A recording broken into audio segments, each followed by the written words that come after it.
KDB.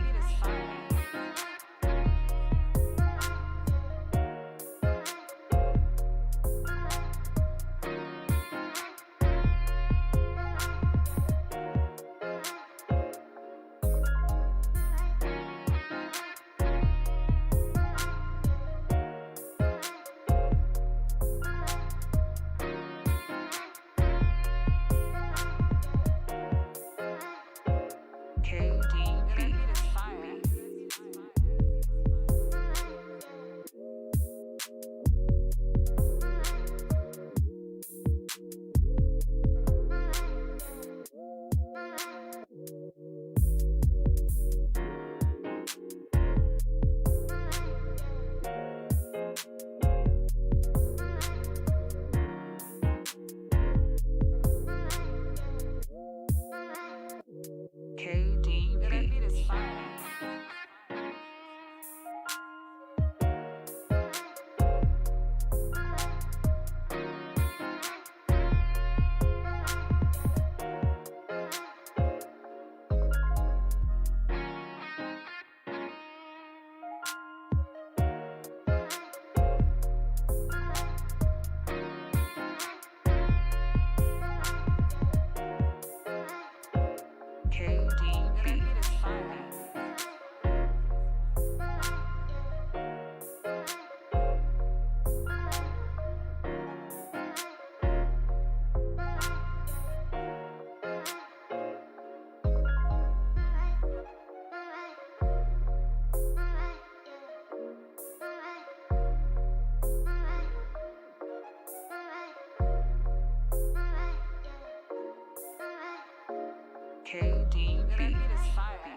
KDB.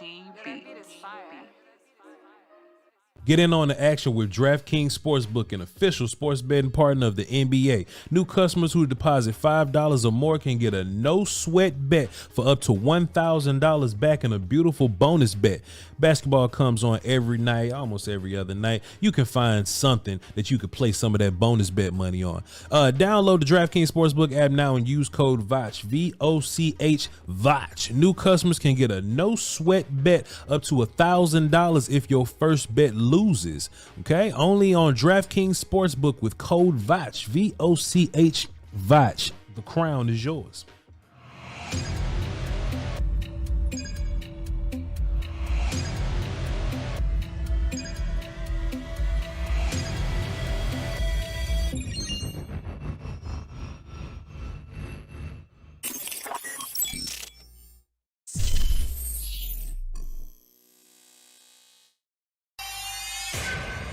Beats Planet.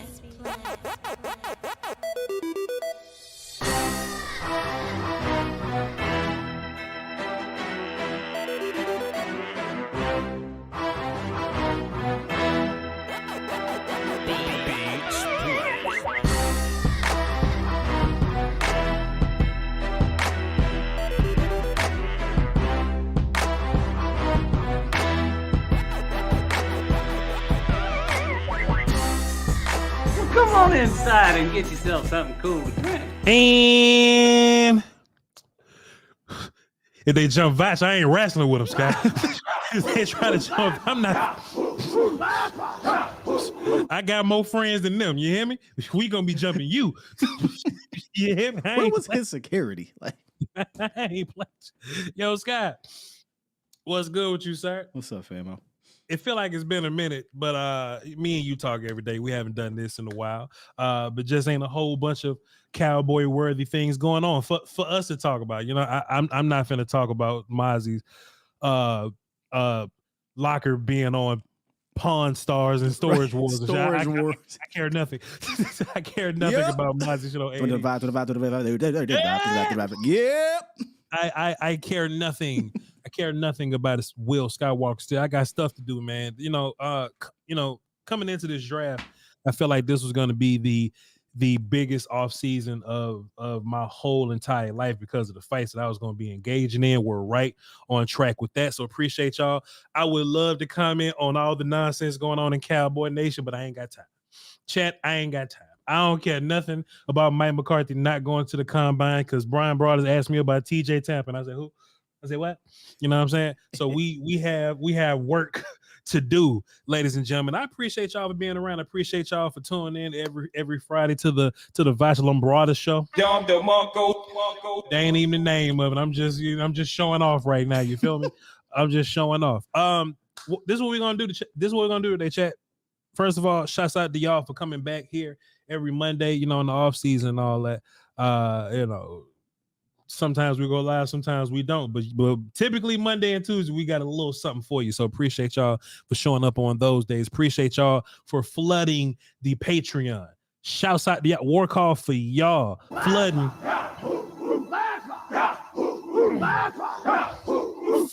the Patreon. Y'all been going crazy in that. We're and I'm going to make sure that we're flooding that with some fantasticness. All right, but today this is what we got for y'all today. Okay. And we can mix in draft and free agency. Voch ain't really pre-free agent guy.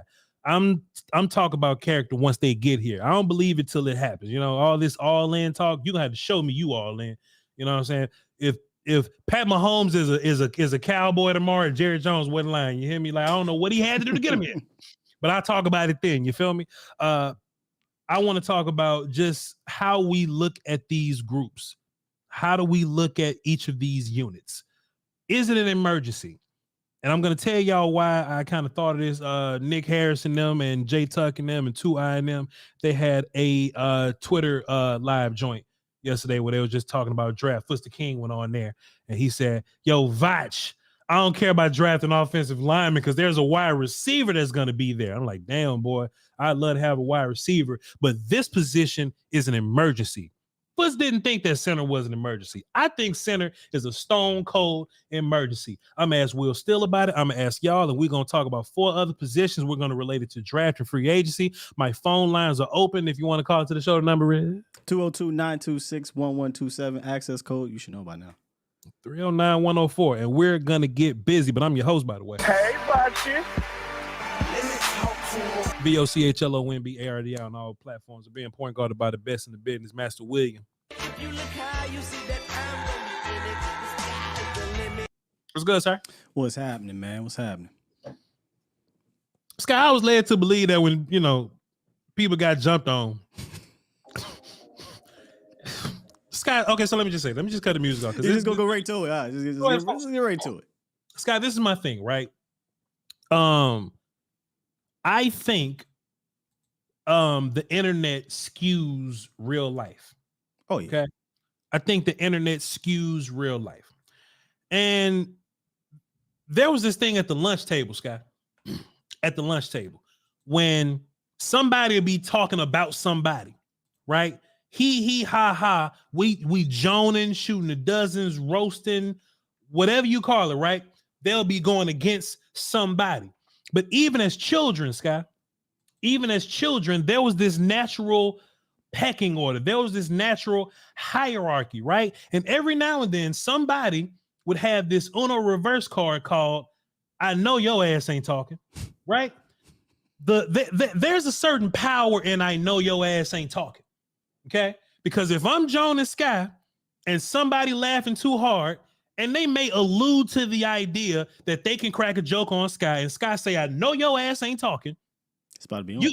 You either got to prove you can defeat Sky, or you just got to let Sky lose to Voch. Like, that's the rules of I know your ass ain't talking. So what ends up happening is, on the internet, people see Cam Newton dressed up like the Riddler. Or Medea, depending on the day. And Medea, right? Like, they see Cam Newton dressed up and looking funny. They see Cam Newton with the goofy little hats on, and and all that little stuff. And the camera zoomed in for real, right? And I didn't even know this because I've been 6'1" really my whole life, Scott. So I didn't even know. Sorry, bro. I didn't even know that height challenges were like a thing for real. I just been tall. But when the camera zoomed in on Cam, you don't really get a good feel for Cam Newton. You don't really get a good idea for Cam Newton. So if I had to imagine, Sky, if I'm on the internet and I see everybody roasting Cam, if you don't know any better, if you weren't raised well, you could possibly have the misconception that Cam is sweet out here. You may have the misconception that Cam is sweet out here, Scott. And you know what Cam did? When them kids rolled up to him and they thought Cam was sweet, Cam said, I know your ass ain't talking. I know your ass ain't talking. Bro, he gripped this dude up. Scott, let me tell you what Cam did. He didn't just grip them dudes up. You ever seen a mad mama walk out the store with her kids and she grabbing both of them at the same time? I've been that one. Me and my bro. That's what she did. Look, they was jumping Cam. Cam grabbed one of them and he put his arm. He gave the other one a noogie. And he said, come in. Scott, I know you was excited because this looked like wrestling. This looked like a Royal Rumble. When Cam started tossing these kids, Scott, I'm like, first of all, why are we attacking superheroes? Bro, he's used to throwing 330-pound grown men off of him in the field of battle. Scott, this why I don't like when regular people call themselves kings. Oh, I'm a king. No, you're not. You a dude. You know what I'm saying? When Cam called himself Superman, he's earned Superman. When Shaq used to call himself Superman, he's earned Superman. Why? Because not only is Cam bigger, stronger, and faster than you, but he gets down like that. Cam is not afraid of y'all children. Right, Scott? So when I look at the video, Scott, roll it back, please. Run it back, please. When I look at the video and I see multiple people running up on Cam, and his hat didn't budge, Scott. He got the Hocus Pocus 3000 on top of his head right there, bro. Scott, not only is that hat Hocus Pocus, but I just think that those dudes didn't understand the depth of shit that they walked into because the internet made them feel safe. You want to know why, Scott? And this is the part I hate. This could be, transitioned into a serious conversation, but maybe I'll do it on Twitch. But Scott, it's happened for the past 5 years, right? There's always been some unruly ass kid with no home training. And these dudes apparently grown. Every year there's an unruly ass kid that go to this camp and talks ridiculous shit to Cam Newton. Every single year. They don't do this at the Manning camps. They don't do this to Drew Brees. They don't do this to Peyton Manning. Brady. All these other quarterbacks, they don't do it to nobody, right? But it's always these characters doing it to Cam. That's a deeper conversation we got to have one day. But when you walk up to Cam and you do this, hey, this guy, you do this? 6'6", 6'7", about 260, like. Dog, just because Cam just because he's too old to play football don't mean he's too old to whoop your ass. Cam ain't old. Cam ain't no senior citizen. Even if Cam was 60, you should leave Cam alone because that means he got old man strength now and he's that big. Scott, what was your first thoughts when you saw this video? My first thoughts was, shit, I'll take Cam at damn 3-tech right now. That was my first thought, Scott. But what was your first thoughts when you saw this? My first thought. Yeah! Swallowing out in there. Yeah! Nah, man. For real, it was what I text you. I was like, man, these is crazy. Yeah. Because that's what it was. It really didn't hit me from a funny standpoint until after the fact. Because I'm just like, why can't we just have events and not have to deal with stuff like this? And I know it's more of a serious thing now I'm getting to. But it was frustrating, man. Sure. This was for kids, right?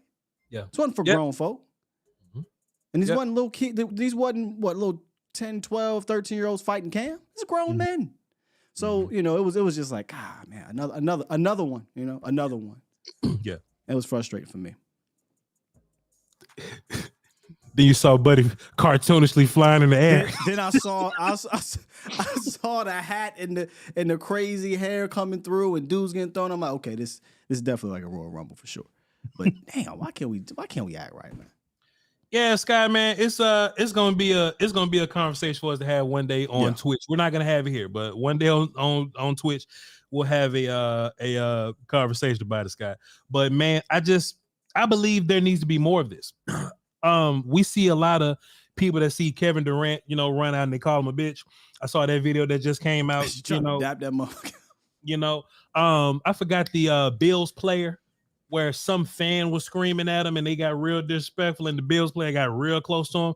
Dog, the idea that a player can get fined, Scott, this is what I would love. I would love for the players to just take the fine, right? I would love for these players to just take the fine because I think, and there's going to be somebody in the chat, Voch, you can't solve things through violence. Let me tell you something. Them characters ain't going to jump on nobody else no more. Them characters ain't going to bother nobody else no more. They feel something. They feel safe. They feel safe behind these barriers and behind these NFL rules because that's what it is. These NFL rules that they can just say whatever, throw stuff at you and all. They would not do that if they didn't have this invisible wall. Yeah. Sky, if somebody, let me just look at the first name in the chat. C Nix, cool. If somebody was jumping C Nix and everybody ran up to break it up, they would grab the people that's jumping C Nix, right? I'm watching the video. They grabbing Cam. They say, Sky, if you play the video, when the help ran up, they was getting Cam off of him. They wasn't getting the kids off Cam. They was getting Cam off the kids. Come on, run, man, look out. Oh, Sky, and then look, tossing dude in the air. Look, Sky, I couldn't help but to think. I couldn't help but think of them. And look, they grabbing Cam and say, leave him alone, Cam, leave him alone. They pulling Cam off of him, dog. Look, man. First of all, I don't want violence to happen in the first place, right? Because I want Cam to go through this event and coach up the next wave of NFL stars in the making. You know what I'm saying? These young babies and these mamas. I do mean mamas. There's some daddies there too, but there's a lot of mamas just there paying these camp fees. That's damn near high as hell, or if it's free, whatever it is. But dog, like let the babies have their time. You a grown man clout chasing. What you fighting Cam for? You learned a valuable lesson, sir. You learned a valuable. The fact that Cam didn't even think to take his hat off and place it somewhere. He said, man, I'll handle y'all with the hat on. Then he got sucker punched and the hat didn't move. Give me this backpack. Somebody else came on his flank. Bring your homeboy here too. And Cam walked two grown men to the fence. He's about to throw him over like Royal Rumble, like you said. Like the Royal Rumble, Scott. I applauded Cam. I was happy because I just believe in justice. I was like, here, Cam. Here. Because you know what, Scott? If they did that to Cam, they probably terrorize people that ain't Cam. I don't know what you call non-superhero ass humans, average humans. They probably done some dumb shit like that. They probably bullying. I hate a bully, Scott. And I don't know the backstory. But ain't no situation where 3 of y'all should be fighting one of him or 4 of y'all should be fighting one of him. I can't stand a bully. I'm willing to bet that's not the first time they've tried to put hands on somebody. Oh, for sure. But justice. Justice was served. If Cam had a goddamn Batman mask on, boy, it would have just made it all the best, guys. It would have made it the best, but you can't have everything you want, man. Shouts out to you, Cam. Now, what if Cam had something else on him? It would have been That's what I'm glad it did not happen, because that's a situation where some people will pull out the toolie, and because I'd have done it. Yeah, you know, I'd have done this, guy. If it's me and you and there's 6 people looking at us funny, besides that one picnic where we were in and I didn't do shit, besides that one time, you would have got about 2 of them off, and it was a wrap. It'd been a wrap on that. But any other time where it's me and you and it may be 6 of them, Scott. A sad situation at a sidecar social today. The sidecar social. Prominent YouTuber Voch Lombardi. One dude got hit with a roundhouse kick. One got done up and the other 4 ran. Yeah. Anyway, man. Chat. What was y'all thoughts when y'all saw Cam Newton tossing dude in the air just like Vegeta did, old boy in the tournament art? What did y'all think when y'all saw Cam pulling that off? Like I said, phones are lit, but we're about to have this conversation about this emergency stuff. Let's get some real. I'm about to say some. I'm gonna say the C word, Scott. Let's get some real work in, and it's gonna be a conversation, me and Scott, and of course you all that's watching right now. Love y'all to peace. Appreciate y'all for being here. Scott. So me and Fuss had this conversation, okay, and I think J Tuck kind of agreed with him too. So this me disagreeing with, both of them. But basically the thought process was there's going to be so many players on the board that we like, whether it be wide receiver, whether I'm talking about draft right now, whether it be wide receiver, whether it be offensive line, whatever. Foots' idea was, should we really invest another pick into offensive line after all the offensive linemen that we have right now? What if you have a receiver that you really like on the board? What if you have a defensive tackle on the board that you? Let me just give y'all some names. What if Brian Thomas from LSU is on the board, wide receiver? What if Troy Oregon? Let me get Troy Oregon's name so I can give y'all because that's exactly who Foots brought up, and I was watching. So Troy Franklin, that's the name. Troy Franklin. What if he's around? Right, Graham Barton, Jackson Powers Johnson. Foots said that Jackson Powers Johnson was a little overrated. Me and him gonna have to fight about that one day. Byron Murphy, tackle from Texas. What if he's there? Right, Cooper DeJean, cornerback from Iowa. What if these characters are there? Should you pivot away from offensive linemen if you really love some of these other skill players that's on the board right now? And Sky, the first thing I thought of when Foots said that, I would love to have those players, Sky. But cornerback's not really an emergency to me. Wide receiver is not really an emergency to me. I would love to improve for Michael Gallup. I would love to have a backup plan just in case Diggs isn't healthy or Gilmore is way too old. But I do not have a center right now. Like Brock Hoffman is my center right now. Or TJ Bass, two dudes that's learning how to snap, right? I think center is a bona fide emergency. And I don't want to be I'm cool with just okay guy. Because if you're in a Super Bowl window, you want to get the best, the best combination of dudes, of MFs that you could possibly get. I don't want to be like, oh, I'll pass up on this center, take this wide receiver, and take this other center in the third round that I possibly don't love. Because I think centers run out of talent real fast in the draft, right? Sky, I know your answer. But for the sake of doing this, is center an emergency to you? Yeah, absolutely. Because like you said, Brock Hoffman, right? You could argue you could have prepped for your emergency last year when you knew you wasn't going to pay Tyler Biadasz. Even though he was coming off of a good year, you weren't going to pay Tyler Biadasz. So, yeah, center's an emergency because you quite literally don't have it, which then, somebody can say, well, are we now drafting for need, not best player available? But I do think you have to have some type. This is a conversation every year. Best player available position of need is a real thing.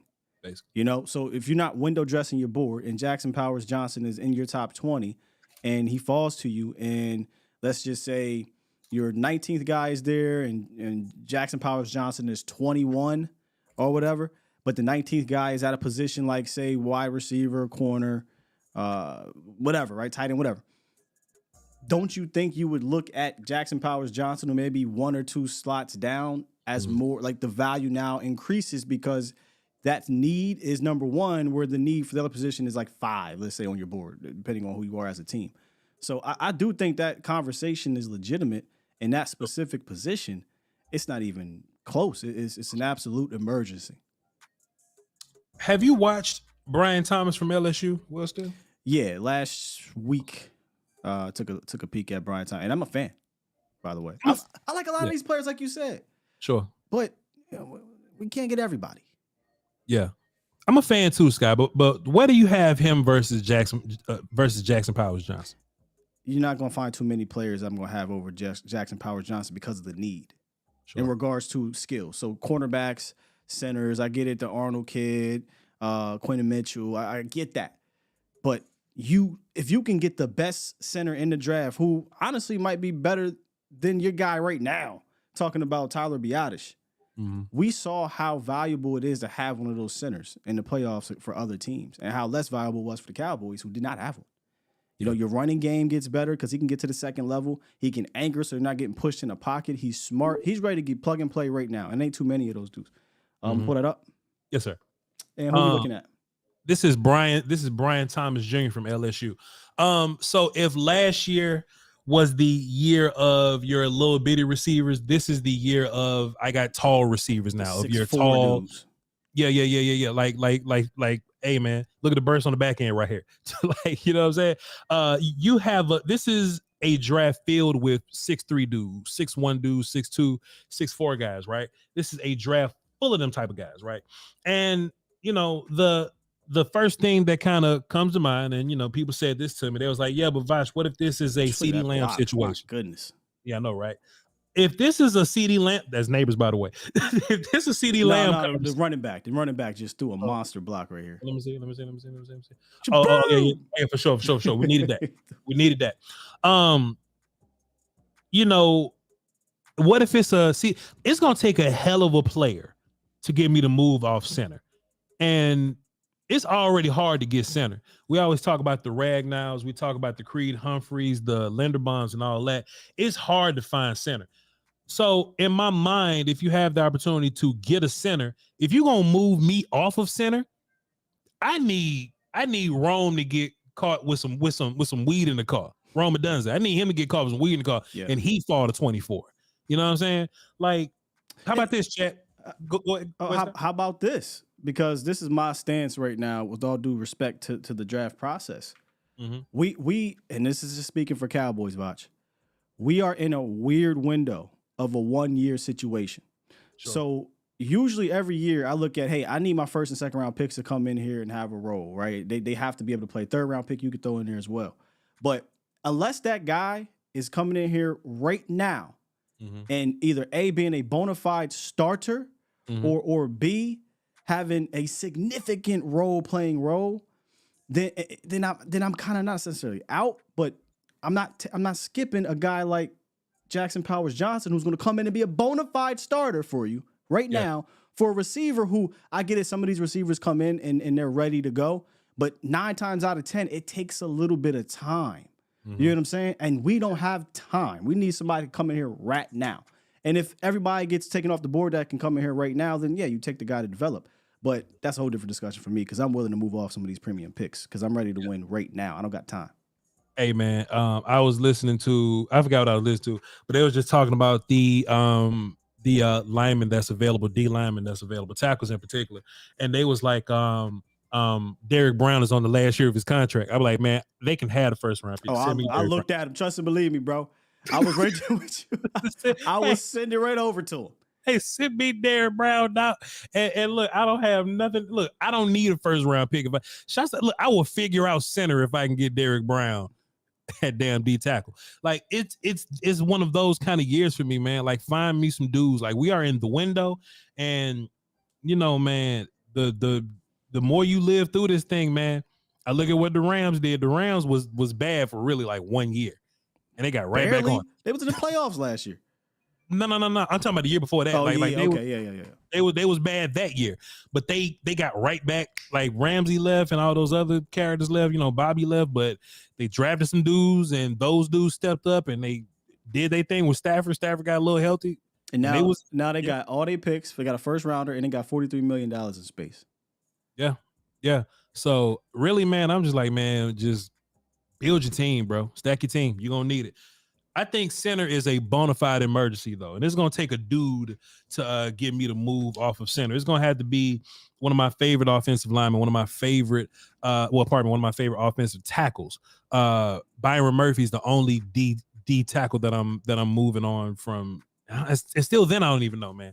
I don't even know. It's like when BPA meets need, and they come together like that, man. You can't pass up on that, bro. Come on, man. And you also don't want to pigeonhole yourself. So, like, you don't want to go in. I mean, we're picking at 24. You can't 23 picks before you. So if he's not available on the board, then you just go right back to your board.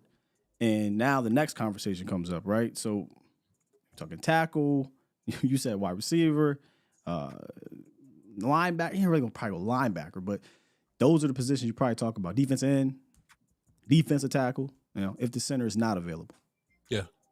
I was looking at the chat. I put a poll up and I asked what center in emergency. 85% of people said yes. So that means 15% of people said no. I imagine some of y'all ass just trolling. If not, who in here thinks center is not an emergency? Like, who in here feels confident enough to just walk into next season with Brock Hoffman or TJ Bass playing center? We just gonna roll with that. I like TJ Bass, but like confidently, like I feel good about TJ. We quite Bass. Literally don't know if he can play center. We're just projecting and hoping. We know Brock can do something, like he can fill in for you if you need, But this reminds me a little bit, and I'm not saying these players are Phil Costa, but you remember that whole era, the pre Travis Frederick, Kosher and them, Kosher and Bill Nagy and Phil Costa was battling. Low key, this is kind of similar. Phil Costa and Bill Nagy both, undrafted type dudes, I believe. One was 7th. I think Bill Nagy was drafted in the 7th. So you got Phil Costa, Bill Nagy battling for center. And now you mean to tell me we're going to the season with TJ Bass and Brock Hoffman battling for center? I mean, not if I could do something about it. Now, there's the other guy, Zach Frazier. I know you ain't as high on him as JPJ, but, could you get him later on? But you just don't know. That's why for me, Voch, I don't want to go into this draft depending on these kids. Yeah. Not in a prove-it season. I hate to say prove it, but a lame duck season, because that's what it is. It's a lame duck season. And then, honestly, though, Sky, just the nature of the draft, you could be like, all right, we passed up on Jackson Powers Johnson, Graham Barton. Maybe they're not there. Maybe Zach Frazier be around, Scott. Before long, Zach Frazier will not be around. Because if you feel as good as somebody else does about, or if you just feel that way about center in general, center, offensive tackle, man, them dudes gonna fly off the board. And then I do think we just talked about draft dynamics and things like that. I do think towards the end of the first round, there's going to be like a third run on these tackles and centers, because you don't want to get left holding the bag. You're at the top of the second round, and now the best tackle you guys like Dominic Pooney or something, right? And no shade to him, but you don't want to get left holding that bag. Like, this is a sweepstakes. This is the lottery year for centers and offensive tackles. Hey, look, and this is another part about Fuss, man. I can call him, fuss at him. You can talk about wide receiver. There's great wide receivers every single year. No matter what part of the draft you picking, every single year, in the draft, everywhere. There's great receivers. Puka Nacua, 5th round pick. Please. You lucky to find offensive tackle talk about some damn. Look, the league will tell you offensive tackle is not good. Center is not good. There are more guards, but they're not good. Man, shoot. 1, 2. Go ahead. What was the center that went? We was very similar situation. Like, we'll wait for the center in the second round, and he ended up getting taken by the Giants right before us. Oh man, I know you're talking about my man's. I liked him a lot too. I understand what you're saying, but yeah, thinking it's gonna come back to you, he'll be gone. Yeah. He'll be gone, man. And I'm just John Michael Smith, yeah. Yep, so Smith, and I just don't want to be a dude. I don't want to be the person that's cool with just waiting around. Get your guy, man. Get your guy. And I don't want to just Tippmann. Somebody's talking about Tippmann. I don't even think Tippmann was good like that. You know what I'm saying? I don't want to just take somebody just to take them. If I'm not taking center in the first round, I might as well just roll with TJ Bass. You know what I mean? If I don't get Byron Murphy, tackle from Texas, if I don't get him, man, I'm just gonna roll with Osen them, and maybe I'll get a rotation dude later. A lot of these aren't emergencies. I think center is, but let's just keep talking though. Let's just keep talking. Wide receiver was brought up. Some people think wide receiver is an emergency. I'm gonna add this poll here, and then we're gonna take a phone call. Is wide receiver an emergency? I just think people don't like Michael Gallup. You have a CeeDee Lamb, and somebody says, hell yes, wide receiver is an emergency, because without CeeDee Lamb, you don't have anything. But it's not an emergency because you have CeeDee Lamb, and Brandon Cooks got going later on in the season. He may not have given you 1,000 yards, but he got 8 touchdowns at the end of the season. Him and Dak found something nice in that back right corner of the end zone. Like that was money for them, and I can't wait for them to build upon that next season. Plus, the offense started off goofy as hell for 6 weeks, right? So now let's start this offense where we left off. Not in the playoffs, that was some bullshit, but at least week 17, right? Yeah, don't say that. At least let's build off week 18. Let's build off week 17 and 18, and then start week 1 working from there. Now, I do want to try to improve from the idea of, all right, can I get a young dude to fight with Jalen Tolbert and Jalen Brooks and Turpin? Yeah, but that's different than exactly than emergency. You know what emergency is? This is emergency. 2018. Allen Hurns, rookie Michael Gallup, 19. Bryce Butler, rookie Noah Brown, or maybe second year at that time, Tavon Austin, Cole Beasley, Lance Lenoir, Deontay Thompson. Yeah. Drunk ass Terrence Williams. That's an emergency. We are not in that situation right now. And I'm hanging on that word because you said emergency. Yes, sir. Could we use another receiver? Sure. You could, in a passing league, you could always use an extra weapon. Mm-hmm. Yeah, but you can get those extra weapons. Well, from some that fall from grace. Pardon me. That's all good. You get those extra weapons as they fall to you, right? Like if again we talked about the receiver. If you are in love with a receiver at 24 and it falls to you, then whatever. But I feel like you don't have to pigeonhole yourself into that position early on. I'm about to try to get Foots on the phone because Foots gonna come in here and fight for Keon Coleman. And look, I get the conversation, right? We need a bona fide X because you don't have that X. And people aren't ready to put their faith in Tober just yet, which is fair as well. Although he showed some vast improvement last year, gained a lot of trust from Dak Prescott. But I get that you want to have that big bodied X wide receiver, jump ball guy. Some of these kids got some speed to go with it too. I understand it. But Scott, this is my thing too, though, dog. Like we got an X receiver, we just don't like him. Oh no, he up out of here, bro. He's $14 million on the cap, and he's your fourth or fifth best receiver. Like that's not possible. Like he's not. I'm not even counting him being here. I'd be shocked. Sure, I would be blown away if Gallup is around, spot, man. Yeah, I would be blown away. But and Brooks too. Like I like Brooks. I'm not saying he's any of these dudes, right? I'm not saying but you're not in an emergency situation right now. I'm not depending on Jalen Brooks, and you know what? He's a really cool camp story. Like I love when players can come in and we don't think too much, going into it, and they, people fought for TJ Vasher, Sky. You know what I'm saying? Just something different. Like they fought for that. But man, that's different than, all right, I can depend on you in a game for a whole game. Well, like to Brooks's credit, he played in games this year, and he showed something in games. So if you go watch his tape, there's something to be excited about for him on tape in actual games, not preseason, not in fact, I think he had better regular season than preseason, not camp, not none of that. But this is the thing, we have to measure our excitement. If I say I'm excited about Jalen Brooks, yeah, I'm excited because the dude maybe could be wide receiver 4. Or something like that at some point. Not, hey, this is my starting wide receiver. That's all. Yeah, I got some Keon Coleman film pulled up right now. And Scott, don't even look. I don't even want y'all to get this mistaken, man. I'm turning backflips if I can find a way to get him. If we can find a way to get him, but still keep my center, I'm turning backflips to get this guy, right? But man, we just gonna have to find a way to get one of them dudes in the second. And honestly, I don't even know from the second round picks, guy, because we need linebacker, we need running back. Like that's what bothers me. This is why I don't, and this is no offense to draft community, why I don't like to get too emotionally invested to any one player or position prior to free agency. This is exactly why, and not just because of your team, but other teams, because the draft board can change completely depending on what another team does in front of you in free agency. So it's like you have to put a TBD next to everything because it can all change in an instant because of what a team decides to do in free agency. I know the Cowboys don't go out and make a crazy ton of moves, but what if they do bring back Tyler Biadasz, right? Now you're not taking the center in the first round. They're not going to do it. But Sky, wouldn't you love somebody on your team that can do shit like this? Wouldn't you love like a 50-50 ball guy? Wouldn't you love that, Scott? You were supposed to have one, but yeah, absolutely. I'm just so mad about that. I can't believe they paid that man. Yeah, my bad, Scott. My bad. Hey, let's take a call. Well, actually, let me see. Okay, Foot say he calling now. Let's see what he talk about, man. Let's see what Brother Foot's talking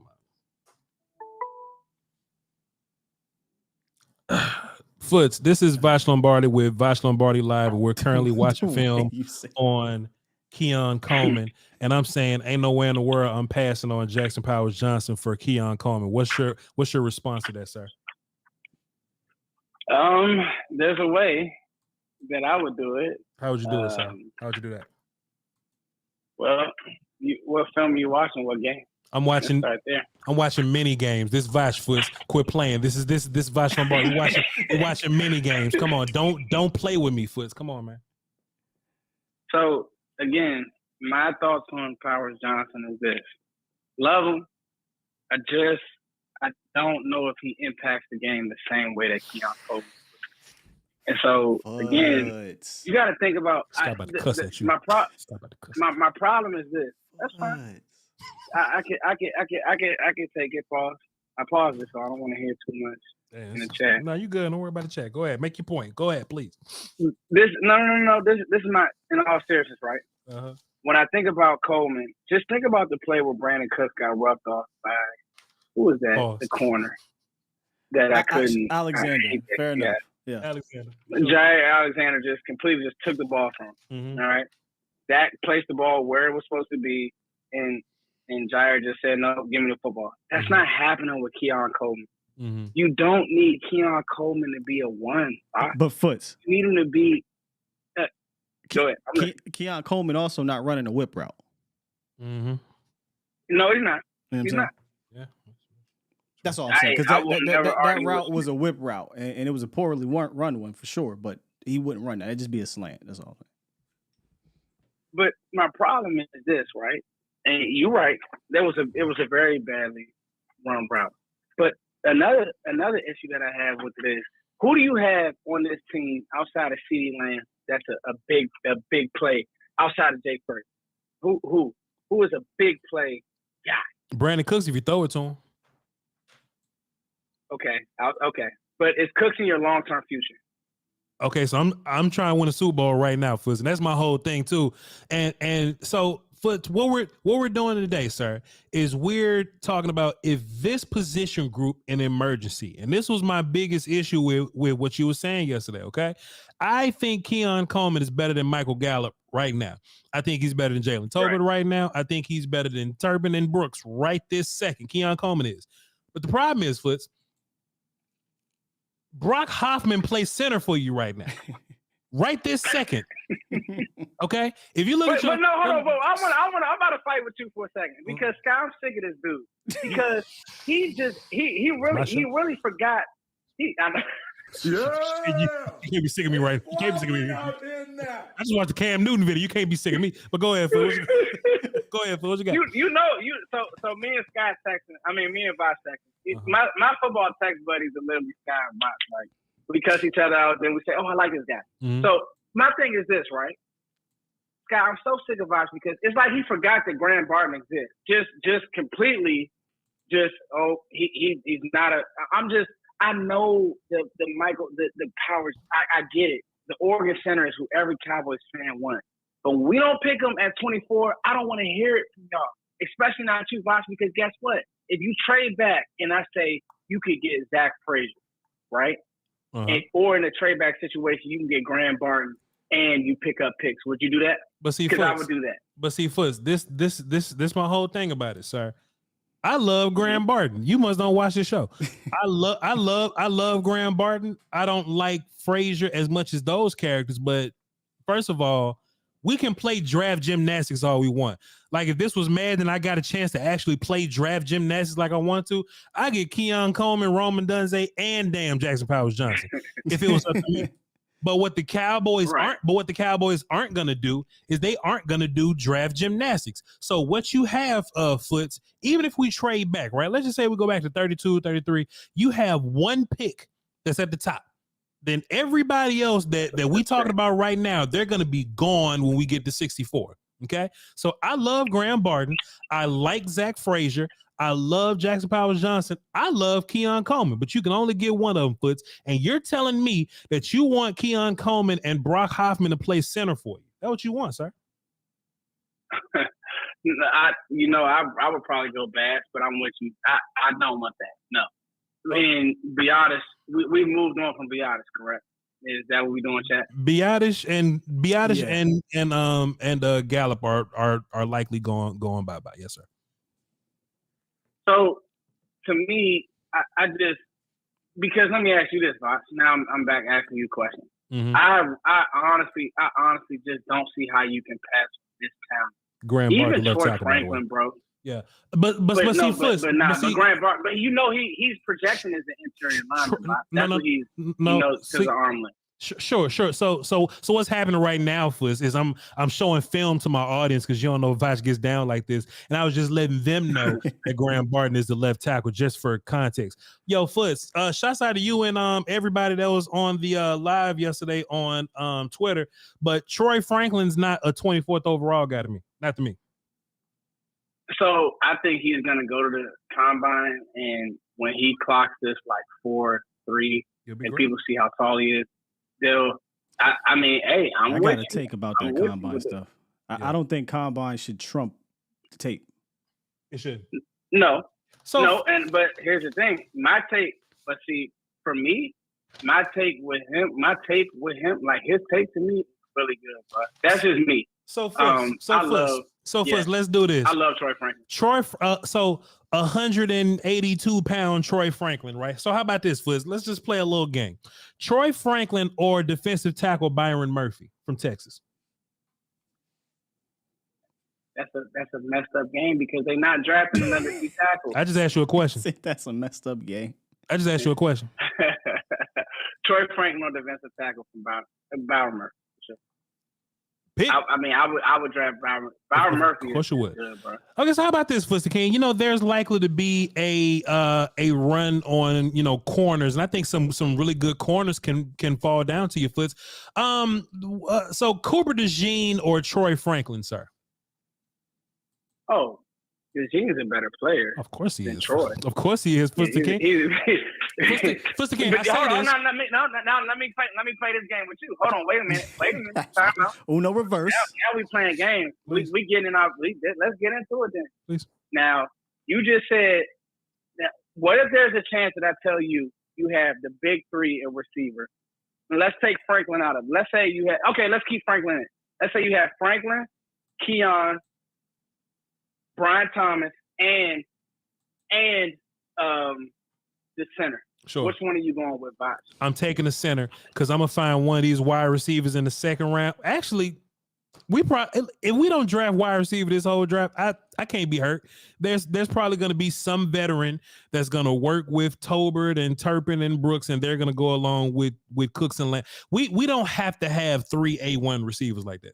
We just don't have to. We don't have to.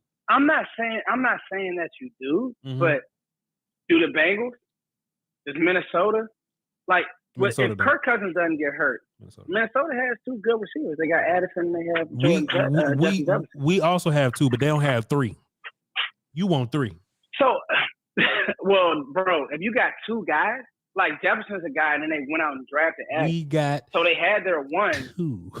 We got CeeDee Lamb that was first in everything, and Brandon Cooks that had 8 touchdowns, and of course they're gonna get better. They're gonna get better with him. Go on. My argument for Cooks is he's not in the long-term future. How about this, Fliss King? How about this, Fliss King? Let me smack you upside the head with something. Let me pause this real quick. Let me smack you upside the head with something. Neither one of the teams in the damn Super Bowl got a lit wide receiver core like that, Fliss. So what you talking about? No. Whoa. No, sir. They ain't got 3 dudes. Neither one of them dudes got 3 dudes. Jawan Jennings is the third guy, and I like Jawan Jennings. 3, and that's how I feel about Tolbert. So like we talking, I feel like we close. I'm just like, dog. Give me the center. If there's a way. Give me the center, Fliss. Give you the center, and you can run the ball. Give you the center. Hold on, time out. Give you the center with who's running the ball now, because if you go center, you got to draft a running back in the second round. Fliss, that's a whole nother show. I'm trying to. I was about to say I'm trying to get you to a mock draft.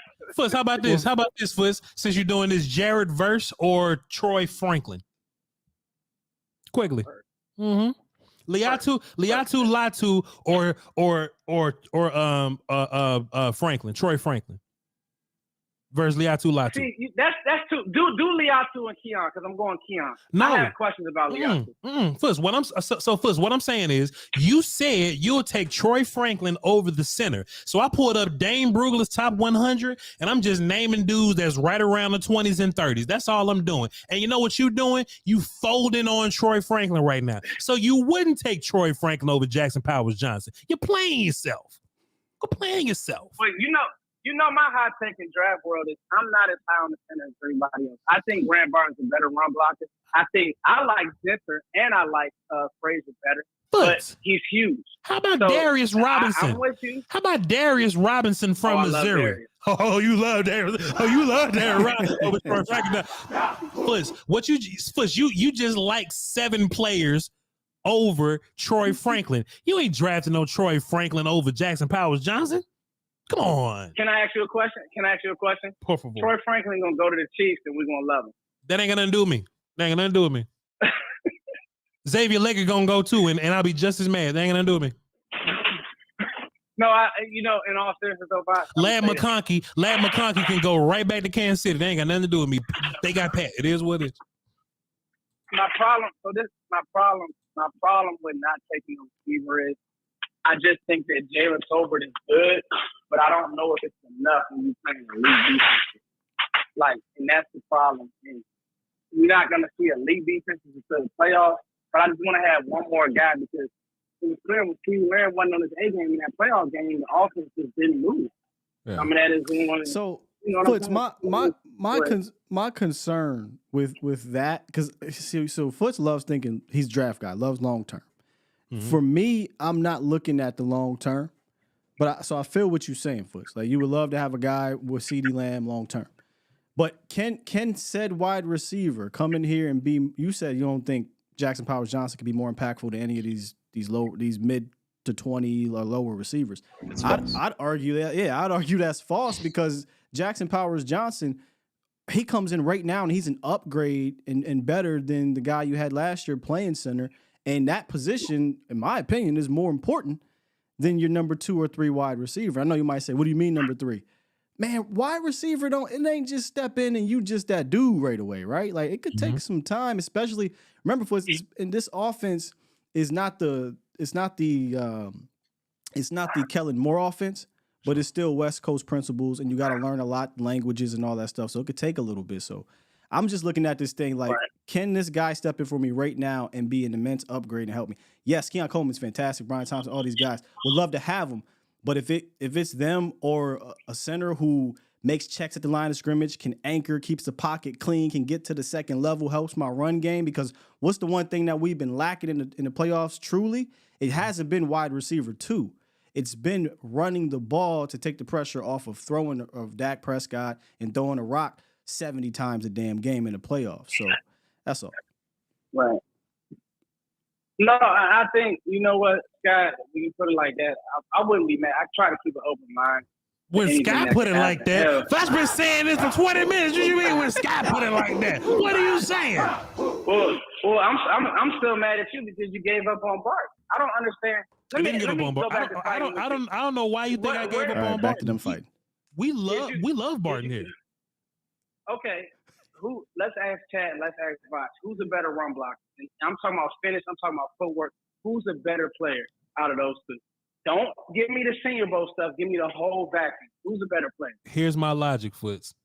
If we're talking about both, because Grant Barton is a cleaner prospect to me. Okay, I'll let you finish. Let you finish. Okay. Don't hit him without let you finish. I'll finish. So Foots. Okay, go ahead. I'll let you. Okay, so Foots, this is my thing though, right? This is my thing. I love both players, and I think that they're closer than media's letting on. But if they both are going to play center, I gotta pick the dude that already got a black belt in center. Exactly. Like that, like Foots, there's a learning curve. Like I played center. Some people think that centers are just bad guards and tackles. Nah, all 3 positions are different. And Graham Barton don't play center right now. He's projecting to be center because his arms aren't long enough to play tackle. I think Graham Barton did a fantastic job playing tackle and not having the measurables to damn play tackle. But Jackson Powers Johnson did a fantastic job playing center because he already got a black belt in damn center. And if we in win now mode, I may not have time for your learning curve, sir. That's all I'm saying. So if we talking about both of them playing centers, I got to pick the dude that plays center right now. Don't that make sense? No, that makes a lot of sense. Yeah, I just wanted to fight. Nah. Here's my last fight though. Please. And trade out. Let's say we're trading back. Okay. What positions? And you get another pick. Let's say you get another pick in the 3rd round to trade back. T'Vondre Sweat. That's what I'm getting. in a trade back scenario, Voch? I'm getting T'Vondre Sweat. If he's there and I didn't go center and I've traded back and all my centers is gone and I'm in that 30s, I'm getting T'Vondre Sweat. If you're there. But okay, so you going back now? Okay, back-to-back D tackle is tough for this fan base. I don't care. Because look, Philly did it. The Washington Football Wizards did it. Some other team like they drafted tackle, then drafted tackle right over again. Like, dog, like that's what we need. That's what and I don't care nothing about the reputation. I don't care nothing about, we can't draft tackle 2 years. Why not? Why can't we draft 2 tackles in a row? I mean, that's fair. Why can't we do it? You could sign me up for Sweat right now, because I think honestly, I'm not even gonna say he's a better player than Mozzie, because revisionist history, this, that, and the third. I think how Mozzie was used was horrific this year, and I think that's where some of the Dan Quinn stuff. You know, me and Sky were talking about this, and I think that you drafted a player and tried to do what you did with Micah, like I said last night, Voch, and I think that was awful. I think if they let T'Vondre Sweat just play forward, I'd draft him. I probably would draft him over everybody you named earlier, to be honest with you. Like, just no war room fighting, no none of that. And if you give me the center, cool, I'm with you. But what I'm saying is, you now have positions that you're kind of pigeonholed to take in this draft, bro. No, you're not. You are. No, you crazy. Unless it's center. Voch, you have. Unless it's so you don't think that you have to take a running back, Voch? We haven't caught enough on any draft. You can tell. Fuzz, I think you can free agent your way. I think you can day 3 pick your way into stumbling in a running back. That's actually my next conversation here. And I think running back is different because I think running backs are easily acquired. You know what I'm saying? Like, you can find running backs to come in and just play for you. Find me the draft that's filled with centers like this is, or filled with offensive tackles like this is. You don't find those drafts. You can find running backs anywhere. You don't want the Georgia kid in the second round, Voch? I don't have to get the Georgia kid because I can get the Oregon kid in the 4th. Bucky, I can get Bucky in the 4th round. I'll be just fine. Pair him with Ronald Jones and Deuce whoever the hell else we end up bringing back. You're talking about Bucky Irvin. I was talking about the Georgia center, Van Pran. You're not messing with him too much. I like Van Pran, but if I really like Van Pran, he's not going to be there in day 3, and I'm not really feeling day 3 offensive lineman like that. That's my rule. Oh, okay. No, I mean, you. When it comes to linemen, I defer to you. My only thing is this, Voch. Mm-hmm. I just don't want to. I let people tell me, well, Keon Coleman can't separate, and every year. That's a different fight. Every year, Voch. That's a different fight. It is, and I'm with you. But here's the problem. I'm taking the Notre Dame safety that's in Baltimore now.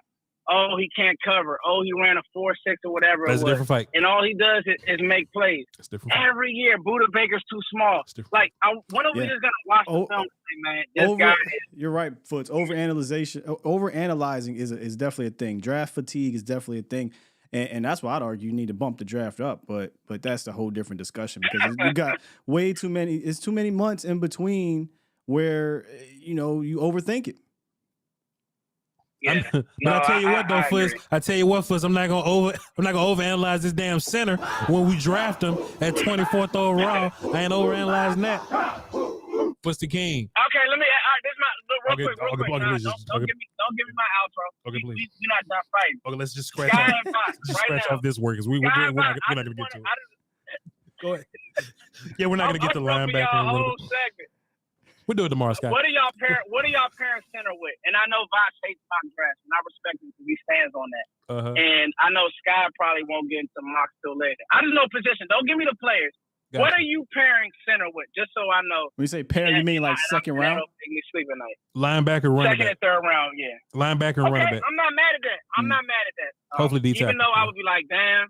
Yeah. Even though I'm like, damn. Okay, Jalen Tolbert. It's a Jalen Tolbert show. I'm not mad at that. And then what about you, Scott?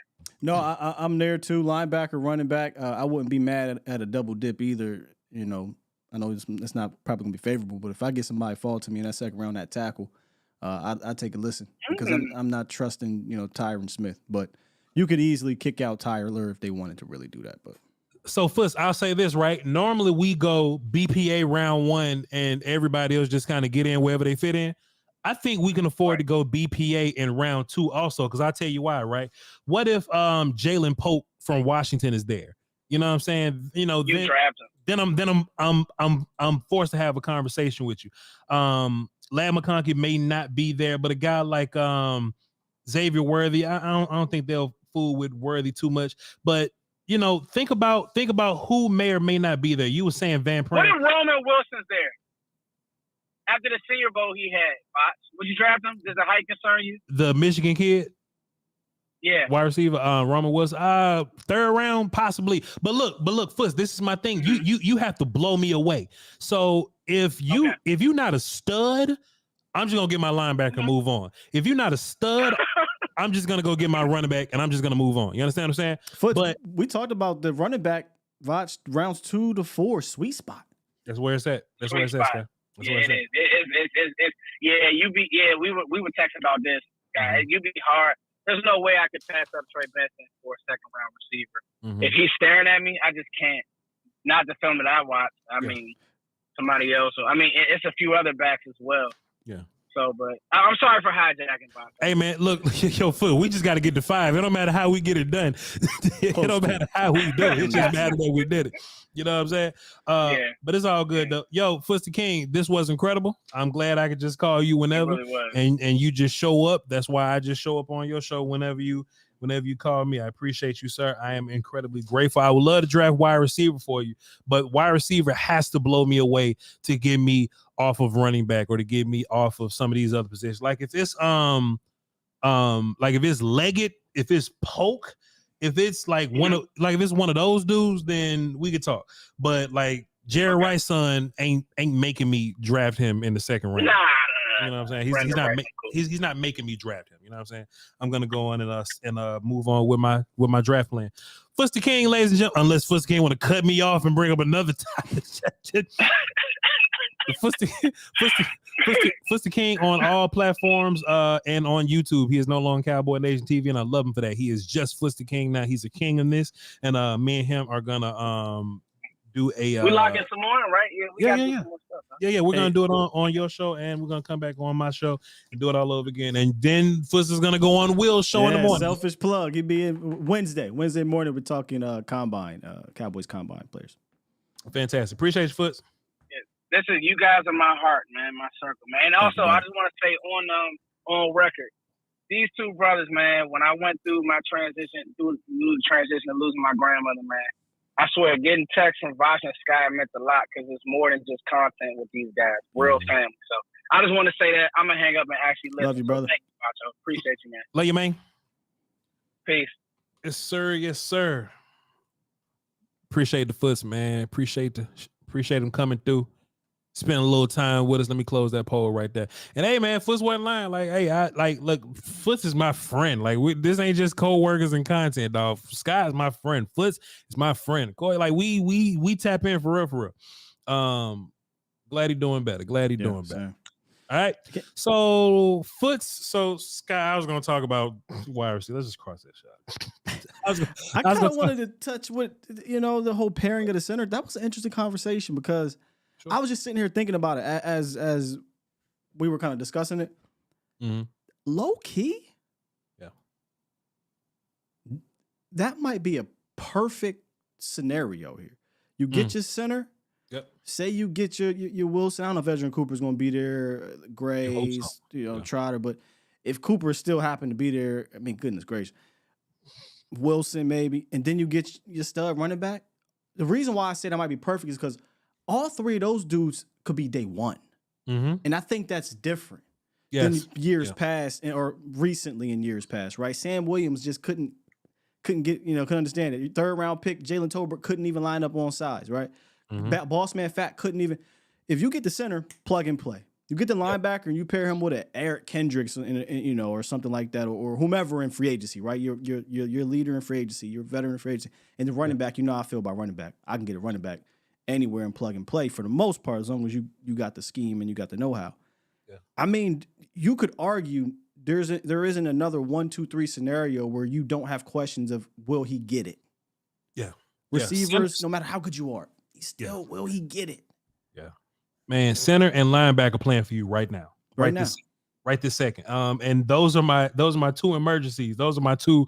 Like, we're in grave danger. Scott, it's gonna have to be some dudes on the board that'll get me to move away from linebacker in the second round. You know what I'm saying? Like, I don't know if it's gonna be Edgerrin. Go ahead. No, or whoever that top running back is at that point for you on the board. Sure.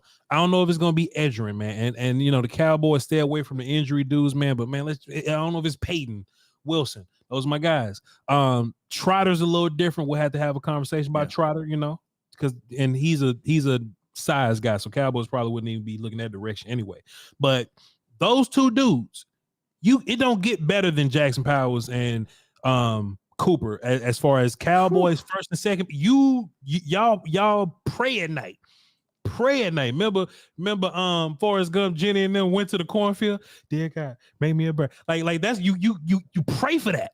You pray for that outcome. In third round, you can do what you want. Before Foots kill us, man, we gotta bring up Junior Colson. You know, Junior Colson's the other one that's out there. But Voch don't fool with him. I know, but that's what's Voch don't fool with Junior Colson. Yo, Scott, you notice I ain't name him. You notice I ain't named Junior Colson. No. I said Edgerrin or Peyton. Time for that. And as far as running back goes, man, Jonathan Brooks helps you right now. Trey Benson helps you right now. Blake Corum probably gonna be a charge or something. Bucky Irvin helps you like right now. The Notre Dame kid, Kentucky kid, Ray Davis, Marshawn Lloyd. Marshawn Lloyd, that is my pet cat right now. Marshawn can play the entire draft. I don't understand why he's not getting talked about a lot more. Maybe it's USC, Caleb Williams, but the dude is a 5-tool running back to me. Yeah. And that's the whole thing about Lloyd too, Scott. Like, you know, you can look at him like, all right, man, Marshawn Lloyd, 4th round, let's do it. I think he's gonna be a 3rd round pick by the time it's over with. And Brian Bryce. It's whatever. Like me and Bryce talked about it, right? Sometimes in a lot of these situations, man, you know, these dudes aren't coming back around to your other pick. Cowboys ain't even got a 4th round pick. So you might have to take running back in the 3rd round. You know what I mean? Just to make sure you got a dude that you really. I'm not here for the whole free agent running back thing, Scott. I've been seeing Saquon name thrown around. I've been seeing Derrick Henry thrown around. I anticipate the Cowboys keeping that cheap. I think they've learned their lesson you're on to something. With paying Zeke and franchising Tony. I think they hated both of them shits. So if it's me, I think the Cowboys are gonna go extra to make sure that running back on their books is cheap. Go ahead. You could argue taking 2 of these motherfuckers in this draft. Yes, give me one in the 3rd and give me one in the 7th. The 7th, yeah, right. That's what I'm saying. Give me one in the 7th, dog. Give me Frank Gore Jr. in the 7th and we can boogie. Right, you know? that's what I'm saying. So once again, to me, it's about it's not about necessarily the style of who. It's more about the how. And if the Cowboys can improve in that manner, get the blocking together, Terrence Steele will be healthy another year. You know, whoever get Jackson Powers Johnson, that's going to help as well. And fix the how. Man, are you kidding me? Remember one of my takes? You said, "What did your draft take?" I said, "What? Why are people so down on this running back class?" Sure. There's not Saquon Barkley in here or something like that. But I mean, I look at these running backs and I'm like, "Oh, dude, we cool. You cool. Yeah. As long as you don't fumble this thing and take Deuce Vaughn in round 6 when you passed up on so many other backs that complimented your room. Yeah, you should be good to go." Hey, man. So what we need is Trey Benson daddy to be a scouting. We'll be just to get it on the call. And look, no disrespect to Deuce, man, but you talking about you got some footage? Yeah, you got some film here. Well, hold on, that's Graham Barton. Okay, that's Graham. So I gotta refresh it. I gotta hit screen share, I gotta hit window, gotta hit that, and boom. So Scott, can't nobody tell me Trey Benson can't help you right now. Oh my goodness. This was guy too right there. Come on, 6'1", 223. I mean, Foot sent me this and I think he posted it on Twitter too. The contact balance of this dude is all about the balance. Crazy. Guy. I care nothing about your 40 time. What's your vision like? Yes. And what's your balance like?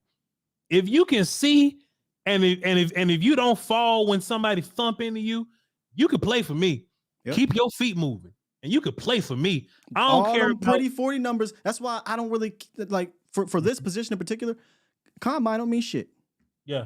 Means nothing to me. God, look at this, man. Man, come on, bro. Just and this is giving me the extra yard, right? Like, hey, somebody thought they tackled you, and you give me 4-5 extra yards, bro.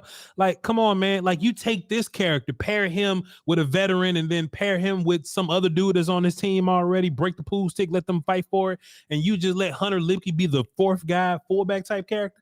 Man, Scott, we could talk about Trey Benson, and so if he's your third pick, Fam, I might take him in the second. You might have to. You might have to, Scott. And, fantastic point by you. Hey, this draft class, come on, Scott, look at this. Like, this running back class just ain't boo-boo, right? No. Like, even if you don't get Troy Benson, I just named 6 other dudes that you can take in the third, right? Man, Facts. get you a dude, man, put it behind Jackson Powers Johnson Foots.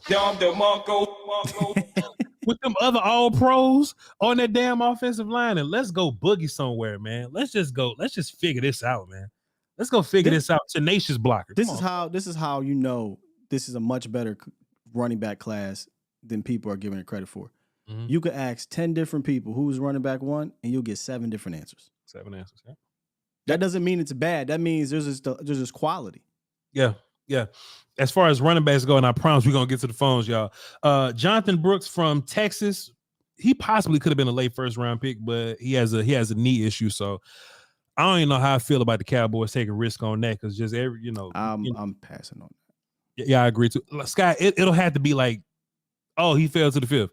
It got to be something like that, but that ain't gonna happen. You know what I'm saying? Is he even gonna play for you this year? And even if he does, I mean, no, I need a running back to come in there and play right now. Braylon Allen, Yeah, I can't take Jonathan Benson too serious. I mean, Jonathan Brooks too serious right now. But Trey Benson, let's go. Blake Corum is more production to me. He was in a run for his offense, so I mean, I'm kind of good on him. But Bucky Irvin, cool, speed guy, athleticism. Audric, tough running bell cow dude. Ray Davis, tough running bell cow dude.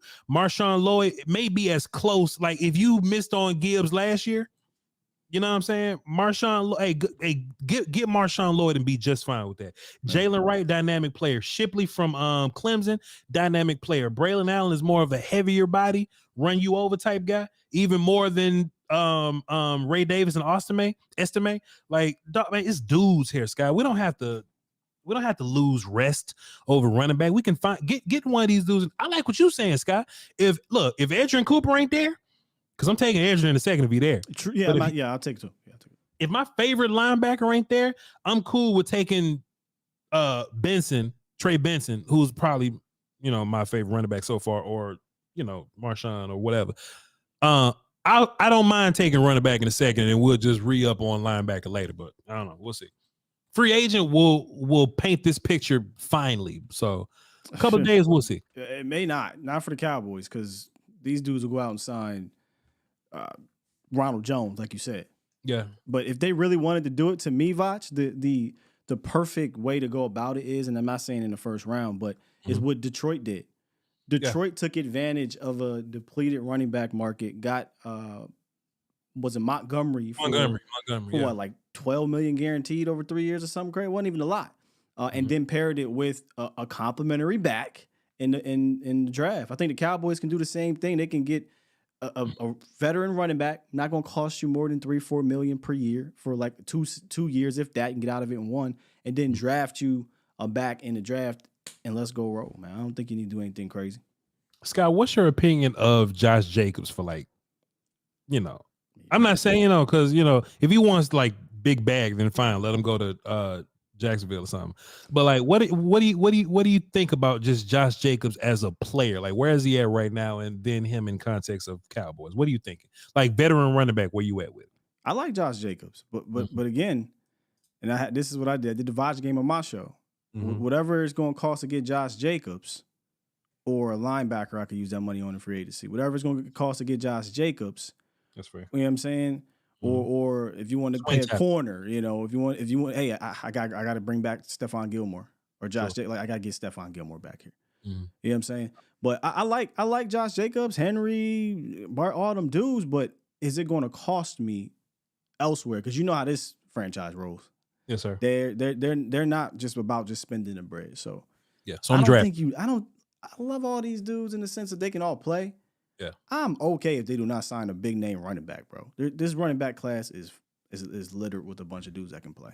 Block it up, call it right, get you some young bucks and a quality veteran that ain't gonna cost you a whole bunch of money because you don't need to. Be good to go, man. Run scheme is first. All right, let's get Big A on the phone. What up, Nick? What you got for the show, Big A? Hey, Voch, hey, Sky, how y'all doing? What's good, your player? First of all, how's life? And if Cam Newton, all right, don't worry about it. I couldn't find a way to tie it into this. I was gonna say flirting with your one, but I ain't want to go there with you. But what's good with your Big A? What you got for the show?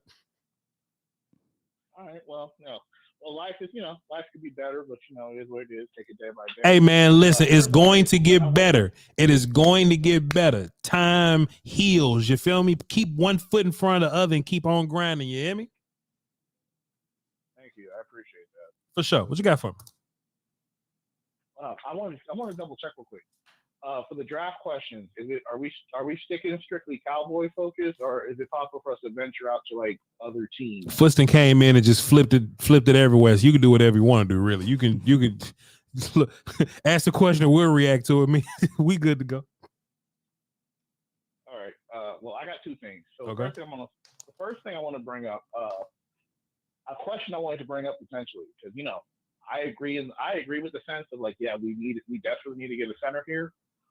In regards to the draft for center, I feel like if any, and granted, this might change in a month, but as of right now, I think my biggest fear that I have going into it is you've got about like 5 teams ahead of you who all desperately need offense and interior offensive line. So I feel like you maybe want to potentially move up to ensure that you get Jackson Powers jobs.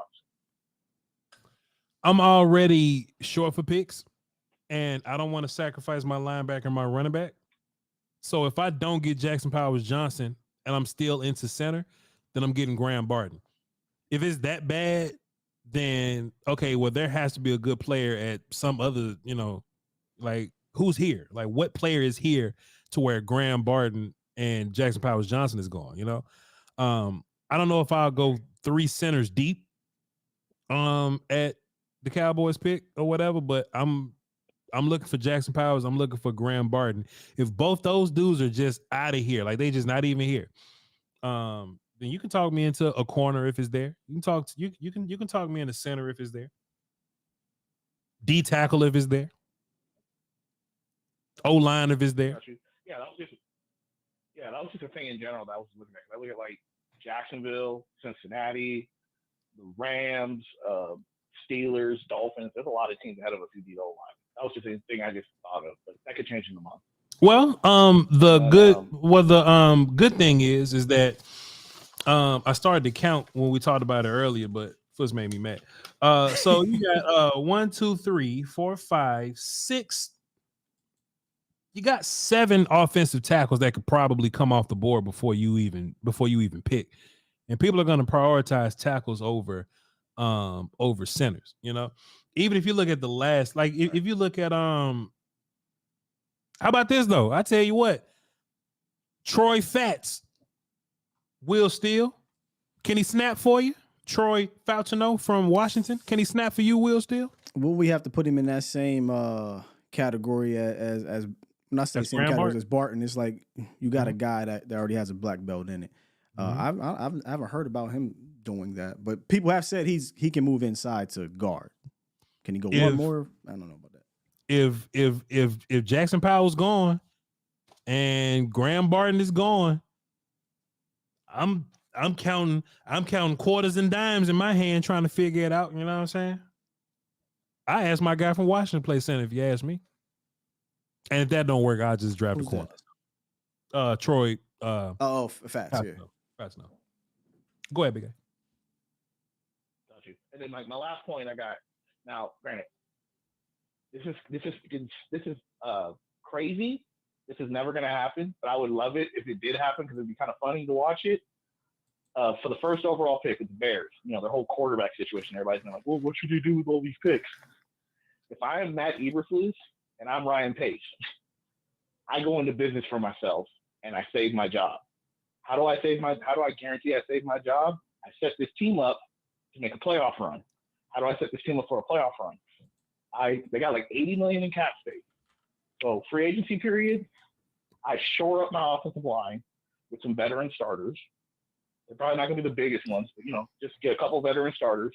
And then the second thing I do, I take Justin Fields and I trade him to get. You're probably going to get him you're probably going to get a day 2 pick out of him. I doubt they get a 1, so they'll probably get like a day 2 pick out of him, 2, 3, some situation of that for this year's draft. And then the big one, I take my 1st and my 9th overall pick.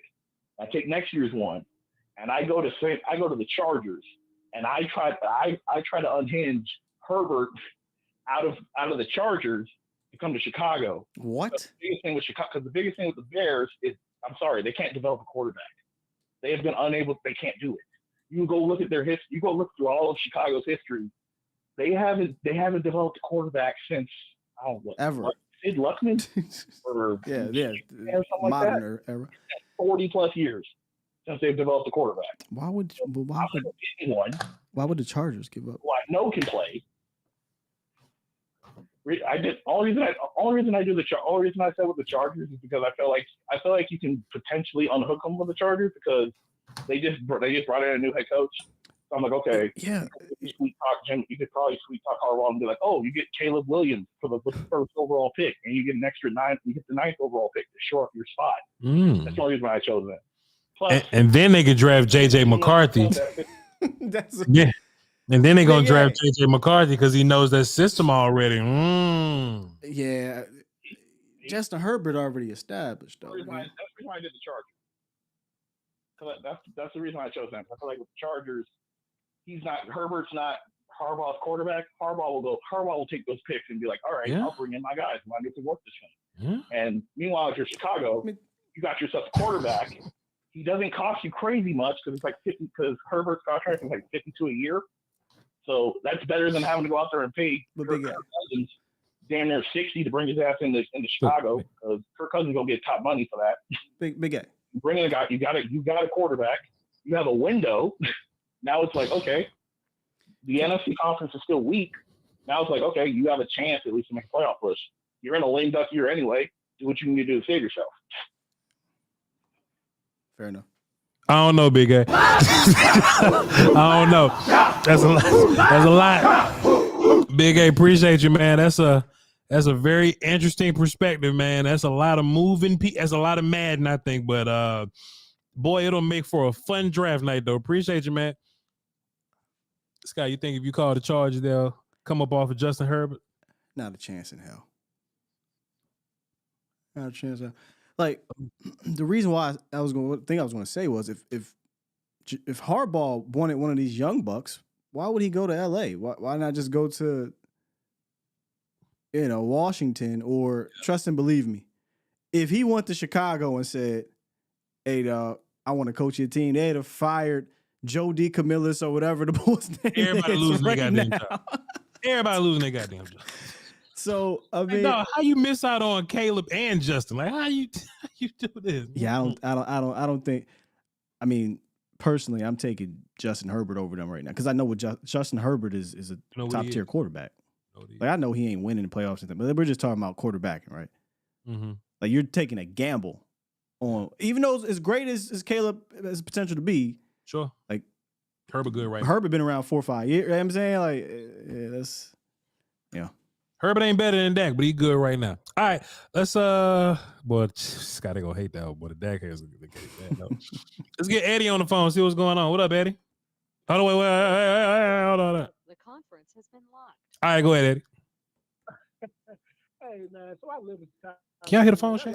It's very low. Hey, no damn way that's happening. Yeah, that ain't happening, man. Yeah, ain't no way, Eddie. Go ahead. Here's what I'm saying. Here's what I was going to ask though, man. And you guys kind of touched on it earlier, but I was going to ask you, what?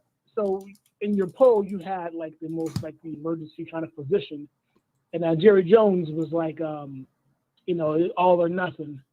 So what is an acceptable overpay, either in draft picks or free agency to go get the player you want? Like the center's like 2 spots up. What's an acceptable price to pay to go get that player? If there's someone in the free agency you want, what's an acceptable overpay? This is, in fact, an all-in, all or nothing kind of year. Okay, so how about this? Give me 2 seconds. The audio is a smidgen low. I'm about to hit a button, and we'll see. Hopefully, this shit don't explode. Here we go. Hold on, I'm gonna go ahead and lower. I'm gonna lower both of y'all right now. Go ahead. Here we go. Okay, Eddie, can you say something for us? Yeah, go ahead. How that sound? Scott is better. Yeah, I just turn y'all all the way up. So just go ahead. I get this a lot. I'll turn you down after he's off. Got you. All right, Eddie. So you say what now? You say what's an acceptable? What happened? What's an acceptable all-in move? I think. Overpay if this is like an all-in, no expense spare kind of year for either the player you want in the draft or the player you want via free agency. Like, are we going to pay $5 or $10 million over asking to get the player we want, or trade an extra third or fourth to get the player we want in the draft? If there's a player right in front of us that we really want, if this is in fact the year we want to go after it. Does that make sense? Yeah. Let me tell you something, man. I'm looking for dudes, man. If Chris Jones says, "Boy, I've been a Cowboy fan my whole life, and I'll show up right now for $20 million," hey, give him his money. Give him his money.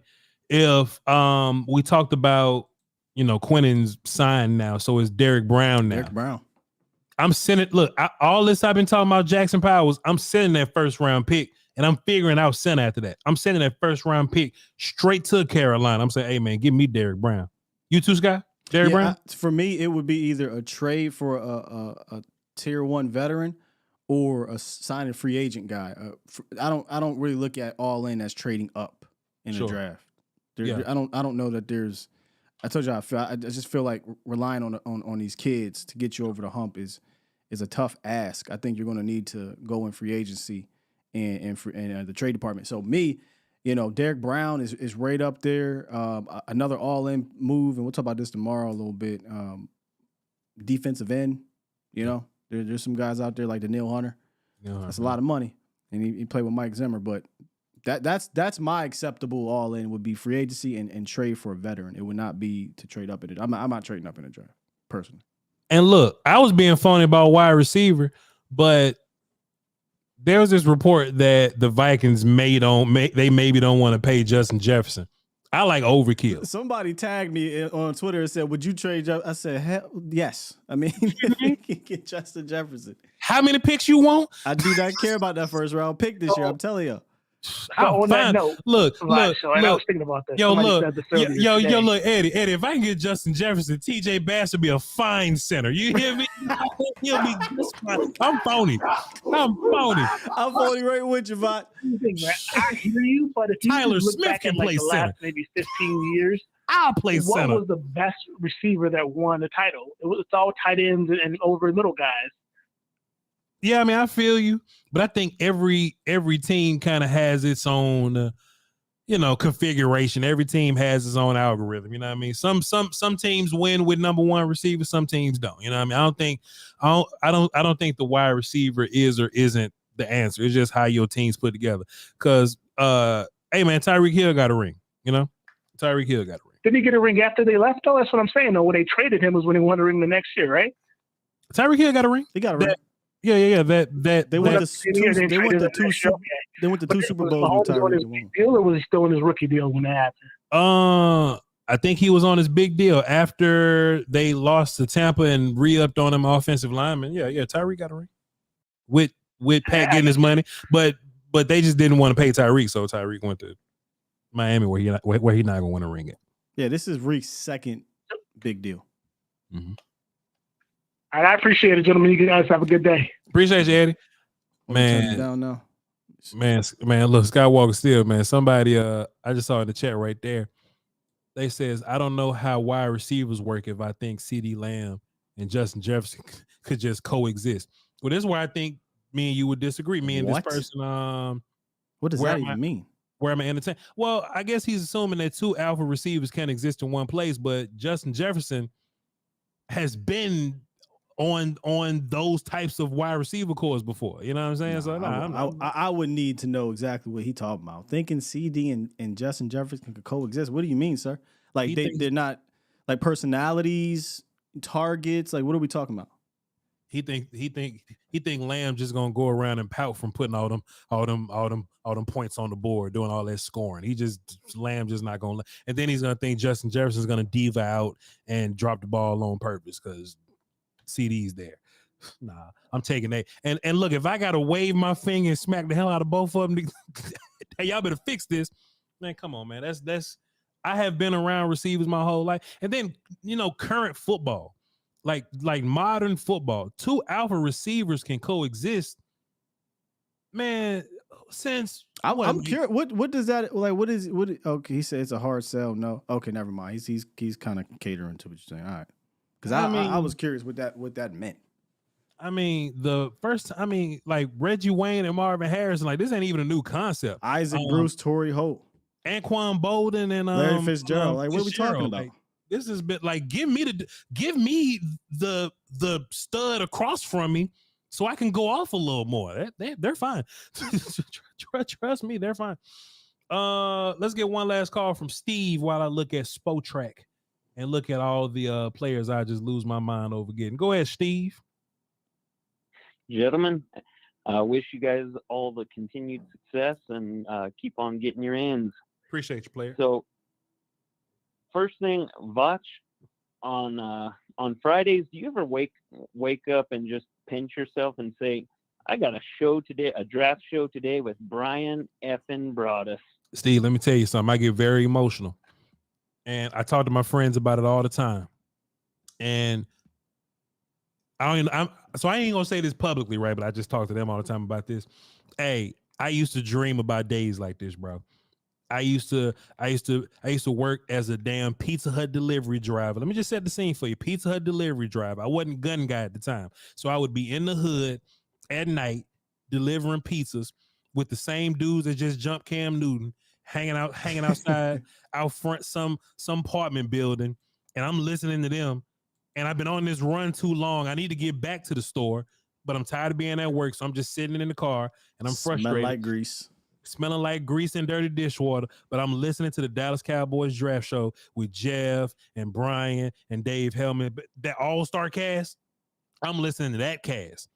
And Jeff has called me a friend, and Dave Hellman from Fox Sports has called me because I got Jim.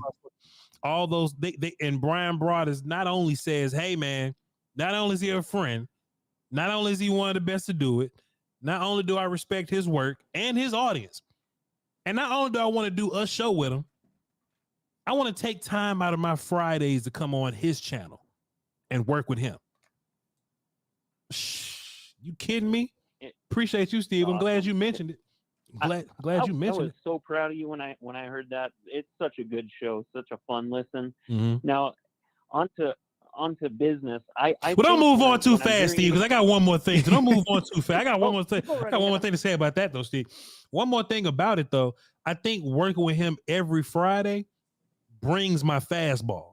You know what I'm saying? Like if let's just say I'm working with another entity, right? I'll give them the regular draft work, but working with him makes me a better draft dude because I know I can't play around with him. I just can't show up not knowing what the hell I'm talking about. Not that I did that anyway, but I just got to do that twice as much. You know what I'm saying? So, hey man, it's been incredible.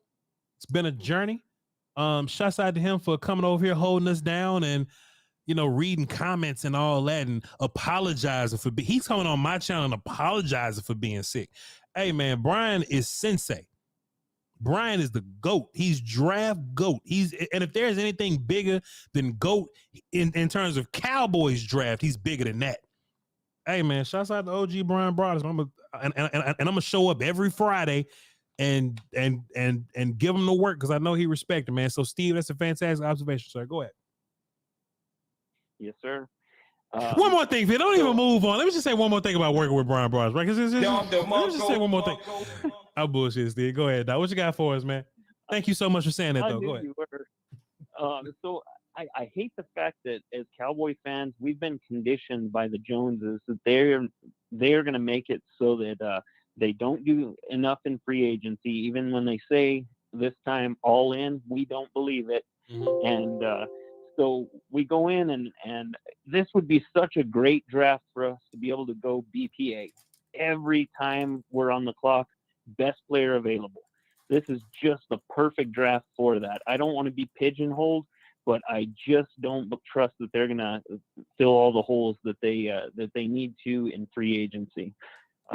It sucks, but I just think this year is a great year for the draft to fill needs and also to get best player available. But this is the year that we have to do something, because I just have a feeling next year is going to be that pay the piper year.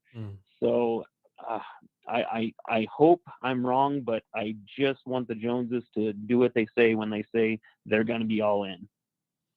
Hey, man, and look, I want to temper everybody's expectation, because I don't know what the hell all in mean. All in could be some nonsense. All in could just be marketing. You know what I'm saying? Just to get your mind off that nonsense that we call playoff game versus Green Bay Packers. Bernie Mac said, "I don't believe nothing till it happened. I don't believe shit till shit happens." Is what Bernie Mac said. I got to see. So if we get evidence that they've gone all in, then I'm gonna come on my show, and me and Will still gonna do our intros. Hey, Boxy. And I'm gonna be like, and I'm gonna talk to him too, Jeezy. And I'm gonna be like, hey, I apologize. Jerry and them all in. Jerry found a way to get Chris Jones. Or if he don't get Chris Jones, Jerry found a way to get Justin Madubuike. Jerry found a way to fill up the linebacker position. They cooking over there. And if they do cook, me and Will Steele will loudly say they cooking. But until then, you got to show me and Will Steele. You with my eyes. You got to show me with my eyes, and then I'll believe him. But in the great words of Jay-Z, I don't believe you. You need more people. I'm sorry. Sorry about that, Will. There's a long line. I got to point out one thing that only people that have been on your show for several years now can point out, and that's that you do this to Foots every year. He'll have someone that he's super high on, and then he doesn't. This is like the fourth time you've done this to him, where he's big on someone, and then you make him. You trick him into saying there's 7-8 guys that he'll bump off that person for, and I just want you to know I'm onto that. I caught on to that, and Foots still hasn't picked up on it yet. Hey man, Foots the King is a king in draft world, and he's highly respected by me. But he be wrong. He be wrong. Yeah. But by the end of it, man, know you're gonna do that to him. Foots has no clue when I'm about to spring it on him. He has no clue.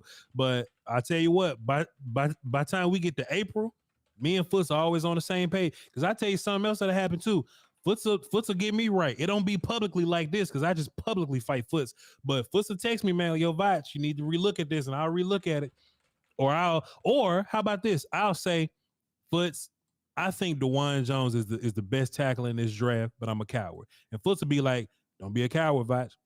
And I'll be like, all right, cool. And I'll just go fight the world about DeJuan Jones being my favorite tackle, or the best tackle in the draft. So just as much as I fix Foots fixed me back, and that's what's so dope about the process. Yep.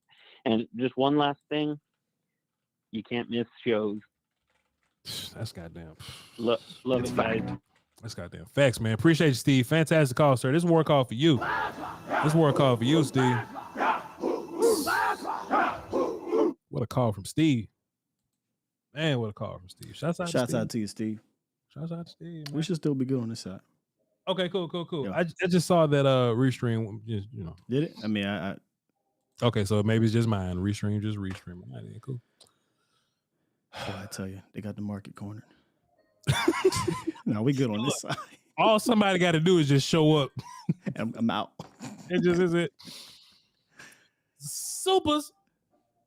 I'm glad somebody knows it though, Sky, man. Yeah, man, yo, Voch, how's it feel? Man, you living a dream, huh? It's so funny when you said that, because like weekly we kind of like, yo, like B just hit us up. Hey man, so this is what's happening, I think that's cool, man. Scott, like, and maybe I should just sit back and take it all in, but he will just impromptu be like, Hey, here's some super secret shit nobody even said before. But don't say nothing. I ain't gonna say nothing. I ain't gonna say nothing. And I'm just like, yo, dog, he don't owe us this. No. Like, he didn't have to say that to us. And you know, we respect what he gives us and all that and all the other information we get and all that. But I'm like, man, like what we do? What we do to get here? And it ain't what we did, it's just him being solid. I think some of it is what we did too, though. I know he respects us enough to do that. So I'm trying to be humble. I'm trying to be humble. I know why he do it. I'm trying to be humble. But supers. Man, I keep forgetting to download that damn drop. We'll get there one day, man. We'll get there. All right, so let's see what we got here in Superland. We Them Boys drop 5. He hates the Cowboys, by the way, but he loves them sometimes. We Them Boys drop 5 says we need to add at least 2 cheap and complimentary linebackers, 1 defensive tackle, and 1 veteran running back in free agency. Look, dog, you ain't got but 2 real life linebackers, so you might have to sign 3 of them and draft 2 and undrafted free agent a guy. Like, we ain't got linebackers, and there's some practice squad dudes that's gonna, break the pool stick and fight for their life too. So yeah, it's, I think linebacker might be a bigger mercy than center is. Honestly, I have no clue what we're gonna do with linebacker, but we'll see. We Them Boys dropped another super. He dropped a deuce this time. That's 7 altogether. Hey, he says center is not an emergency. Biotis is all right. Biotis is gone. And ain't nobody finna pay $10 million for him neither. So Biotis ain't finna be here. We're probably gonna draft or run with one of the young guys we got. Go ahead. Speaking of which, I went and looked at, because I forgot the projected contract for Jacobs. Yes, sir. Both sites are roughly around $10 million, so about $10 million or more. So yeah, I don't. They're out. If he's asking for anything over like 3 or 4 for the Cowboys, and that might even be too high, it's not happening. You got to be looking at like the AJ Dillons and the Devin Montgomery, or the Montgomery, or is it Montgomery? Yeah. Zach Mosses, all those dudes. You're not talking about any of the top 3 if they're going to cost you $10 million. Just saying. Yeah. I like Zach Moss. Yeah, Singletary. I'm sorry, Devin Singletary, not Montgomery. Yeah. J Cubed dropped a deuce and says that's a God Cam Shane. Bars, appreciate you. Smart Steven Jones dropped a deuce and says no emergency if Jones do their job before the draft. We have seen them try to put band-aids on nonsense before, so that is fair. Appreciate you. Vance Williams dropped a 5 and says, in my mind, if you have an emergency situation, then you should be willing to trade up. Are there any players worth that for Dallas? Sure there are, but you can't hear me. I'm finding all these drops from the PJs, and I'm trying to find the perfect super one. Use your superpower, super. Use that one. Super. I disagree though. I don't think you have to trade up to fill an emergency. I think all your if you have an emergency, like center will get to you. It may not be the center you want, but it'll get to you. Linebacker in the second round will get to you. It ain't that much of an emergency. Like you have options. You have options. We'll be all right though. But is there a player that I move up for? Sure, I move up for. Any of these top 15 or so characters. Yeah, move up with me. Sky, it's funny that what am I thinking about? In the Trevor Penning Drake London draft, there was word about us moving up. In this draft, you got dudes better than Trevor Penning and Drake London. So, I don't believe it, bro. The Cowboys haven't moved up in the first round since what? Claiborne? Yeah. Dez, like 2010, 2012, something like that. We don't move up. Well, the Cowboys traded up to get Eric Scott or some goofy shit like that, like some day 3 stuff, like some heavy first round trade up. It hasn't been done, I don't think, since Claiborne. Yeah, Cowboys will move back, get some picks. Back. But I moved back. Cowboys are moving up. Appreciate you, bro. Foots must want to see Trey Lance. Hey, Foots love Trey Lance. And look, Foots for real, I didn't know that. Foots love Trey Lance coming out, and he's been looking for reasons. That's right, coming out. Yeah, I didn't know if he still was on that train. Foots got a tweet saying I love Trey Lance, and he got a tweet saying I hate Trey Lance, just ready to be retweeted and say I told y'all. Love Foots, by the way. He got both them tweets ready to go. And I told y'all. I think I did. No, I didn't do the draft show with him. I did draft shows. And I was just so worried about Trey Lance's experience. I'm like, I mean, the dude can throw the ball, he's athletic, can move, but he ain't played a whole lot, man. And now look, still ain't played a whole lot. Yeah. Hey man, he was riding that wave, man. He was just riding that North Dakota State wave, and like, they're putting out quarterbacks now. You know how I go, man. FRK 180 dropped a dime. Appreciate you, sir. He says, get the center from Oregon. That's Jackson Powers Johnson. Get Leggett from South Carolina, the wide receiver. I don't know what round he's gonna be in, but we'll see. Get a free agent linebacker or a linebacker Wilson from North Carolina State. Both. Salute, Voch. Great show. Appreciate you, FRK. Yeah, Leggett in the second round, if he's there, would make me change up my mind a little bit on that center, running back, linebacker thing. Edgerrin got to be gone, though. Edgerrin Cooper got to be gone, and then we could talk about Edgerrin Cooper's LB1, and if he's not there, then that's my guess, right? But Leggett would throw a wrench into the whole running back, because I'll give me a running back in the third or fourth round. You know what I'm saying? Yeah, I'll find one. And Night 405 dropped a deuce, says, what round would you draft Peyton Wilson, and will it be worth the risk? KG in the building. KG who? Kevin Gray. Shouts out to Kevin Gray, man. Salute. Kevin Gray really holds down the YouTube people in that way. I show respect to the people that hold down. He the man. Man, KD, KG. The get right was. Come on, man. All them Pat Bryan, man, people that hold down the YouTube. Let me say this: people that hold down the YouTubers, y'all gonna be right first. Like y'all early, y'all on the train early, and it's gonna be too late for some characters later on. But just anyway, Night 405 says, what round would you risk Peyton Wilson, and would it be worth? What round would you draft Peyton Wilson, and would it be worth the risk? And if Peyton Wilson didn't get hurt, he would be having a whole bunch of what if Sean Lee didn't get hurt hype around him. You know what I'm saying? He would have that level of hype around him. He'll probably be a late first round pick if he wasn't hurt. This is my thing. He does have an injury history. But take a look at running back Jonathan Brooks, right? Jonathan Brooks got injury history from like 2023. From like 6 months ago. Not even. Not even 6 months. Jonathan Brooks got recent ass injury concerns. Peyton Wilson got injury history with double-digit surgeries, but he's played 2 seasons with no injury. I mean, I guess those surgeries worked him.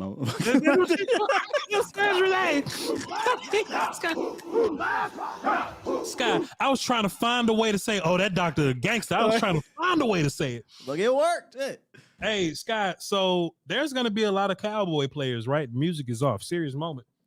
There's going to be a lot of Cowboy players that have much more recent injury concerns. Gallup going to be gone. But, Brother Terrence, we're watching you to see what your next year recovery is going to look like. Trey, we're watching you. Overshown, we're watching you. We'll be watching Tony playing Washington or something. But there's a handful of players with recent injury history that we're going to be watching to see, all right, what's your life like? Peyton has played enough games, and he's been stellar in those games. High effort, high athleticism in those games these last 2 years. Scott, he ain't got nothing else to show me.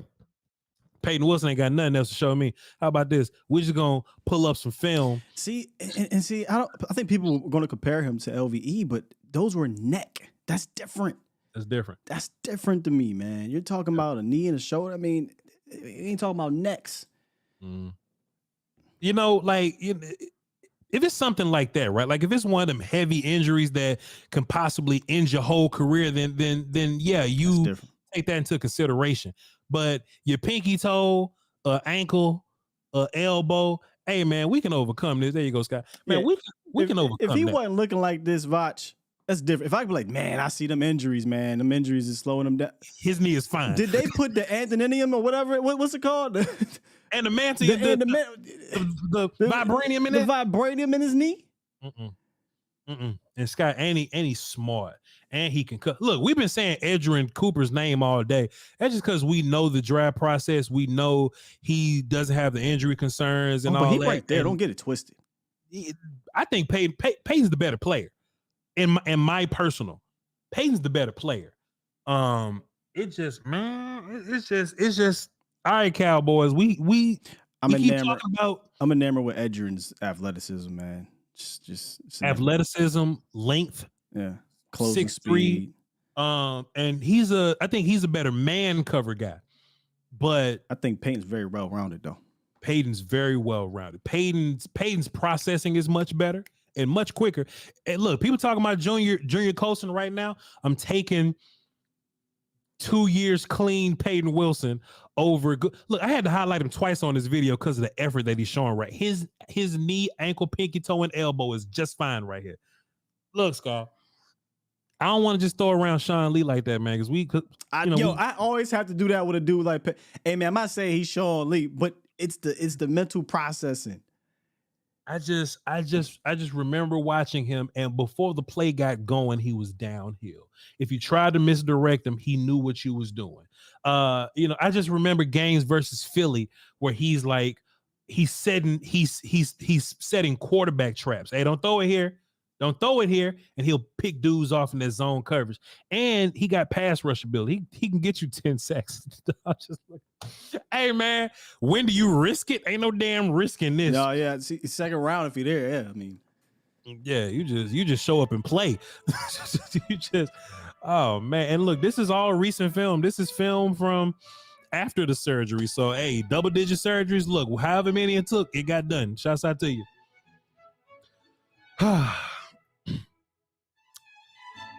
Marcus Hardison says, at the volume, that's me, Will Steele, and Peyton Henderson. Not Peyton Henderson. Peyton Henderson's great. Not Hendershot. Wilson. Peyton Wilson. Me, Will Steele, and Peyton Wilson. At the volume, consistency is the steady force that propels us forward, even when motivation wanes. It's the daily commitment to our goals that ultimately leads to progress and success. Consistency, Sky, is the steady force that propels us forward, even when our motivation wanes. It's true. Come on, Sky. It's the daily commitment to our goals. Sky, that's the bar right there. The daily commitment to our goals. That's the bar right there. The daily commitment to our goals that ultimately lead to progress and success. Salute, family. Marcus Hardison, we love you. Hold this L, young lion, young goat, UCLA. Yeah. Discipline over motivation all day and tomorrow. It's going to be days you ain't motivated. But if you discipline, you still going to get up and get it done. Man, Scott, I was listening to one of the Twitch dudes, XQC or whatever. He's a very popular Twitch cat, right? And he's like a multimillionaire right now. He's just hopefully streaming to take us there. But somebody in the chat called him lucky. Hey, you're lucky to be rich and to be able to stream and make money like this. And XQC says, of course I am. But I had to be in place to get lucky. You know what I'm saying? And he showed this diagram of how many times he went live, right? And out of 365 days, he only took breaks like 20 of them, right? But if he's live every day, and me and you talk about this all the time, Scott, always give your best work because you never know who's watching, right? We're here at the volume. Colin Cowherd was watching one day. And we got lucky that we did a great ass show that day, but you got to do a good show consistently. That's what Marcus Hardison says right here. Consistency is the steady force that propels us forward, even when motivation wanes. Scott, how many times we came up here? Man, I don't know what we're going to do today, bro. I don't know what. But, man, we walk in and we start to get in that mode, and we consistently find a way to deliver a show. So, hell, it don't matter who watching. Our guy, Colin, somebody from another network, somebody from Bleacher Report, they could be watching. Hell, even your guy, Scott from A to Z, they was like, hey, man, we seeing you and Voch work together. We was like, God damn.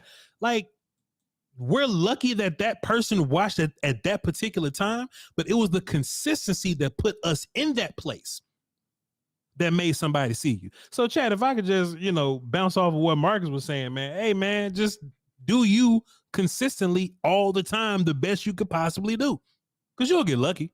And when you get lucky, somebody will catch you on a good day. If you're consistently putting up good days, they'll catch you on one of those good days, and hopefully that propels you to the next level of whatever it is that you know. Basically what he's saying right there is the famous saying of luck, is preparation meets opportunity. Yep.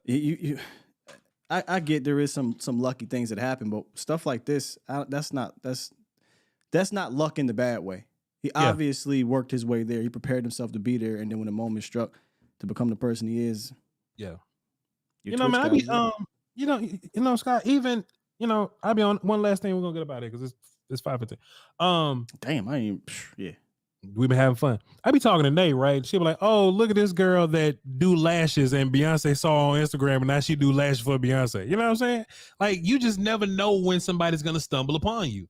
You can't take days off. If you want to be great, you can't take days off. That's what I like about KG, man. KG went into this content thing. He said, all right, I'm about to buy the best microphone I can get because y'all ain't about to catch me with no damn Nokia microphone. I don't know who gonna watch this episode. You know what I'm saying? You just gotta attack your dreams, dog. You gotta, man, it is not just, you gotta attack your dreams. You gotta attack your work. You gotta attack your craft, dog. And it'll eventually pay off after you're done beating the shit out of it. But Marcus Harrison, here, sir. Here, sir. Love y'all. I'm blessed that y'all resonate with my inner thoughts, man. Marcus gonna put that in a book. He gonna be a New York Times best-selling author by the time we're done with him. Chat. Appreciate y'all for being here. We went till 5:15 today, but it's no problem. That's just what we do on a light day. We don't get to talk to y'all as much in the off season. So when we get to tomorrow, we clocking out at 4:15. I don't want y'all to don't say nothing to us. just let it average out. You know what I'm saying? Y'all lucky that we went to 5:15. Be sure to tap into the volume on all of its platforms at The Volume and The Volume Sports. Fusty King called in earlier today. Appreciate him. Tap in with him at Fusty King on Twitter and on YouTube. Will Skywalker Steele, A to Z Dallas in the morning, 8:30 to 10:30, and Skywalker Steele on social media. He got Fusty King coming on Wednesday and Pat NOC Walker coming on Thursday. So please tap in with him. Thank you, sir. Thank you, brother. Shit, man. KG in the chat, the Gray Area podcast, and he does Mavericks coverage on Speakeasy. Not Speakeasy, on formerly of the Get Right. Formerly of the Get Wish Right. we could have came back. If y'all missed that show, go watch it. KG, put it in the chat so they can see where you He's at. on a freak right now, I think. Yeah. The I just don't know the I think call. it's a 97.3. I don't want to see. We don't know. We just go on Twitter. Just type in the Freak, Dallas, Texas. You'll find KG and Jeff Kavanaugh. And the Gray Area podcast with Kevin Gray. He does Mavericks coverage and he does the Cowboys. Appreciate you, man. And for the rest of y'all hooligans, 97.1 the Free. That's exactly what we said. Damn. That's exactly what we said the first time, Scott. Don't y'all go to 3. Don't y'all do 9, just 97.1. Don't listen to 97.3. They do some other probably some Christian music or something. But go ahead. Y'all hold down for the Dosky Wants the Peace Whiskey, man. Till tomorrow. Boy. Are you not entertained? They ought to be. Are you not entertained? Rewind. Maybe we gotta go whenever you come down here. Yeah. We'll jump on the Freak with Jeff and KG, like we did with Reg and KG. I want to be on all the stations. Yeah, man, that was so much fun, man. Catch me on AM 500 with. It don't matter. Jeff and them be talking about some crazy.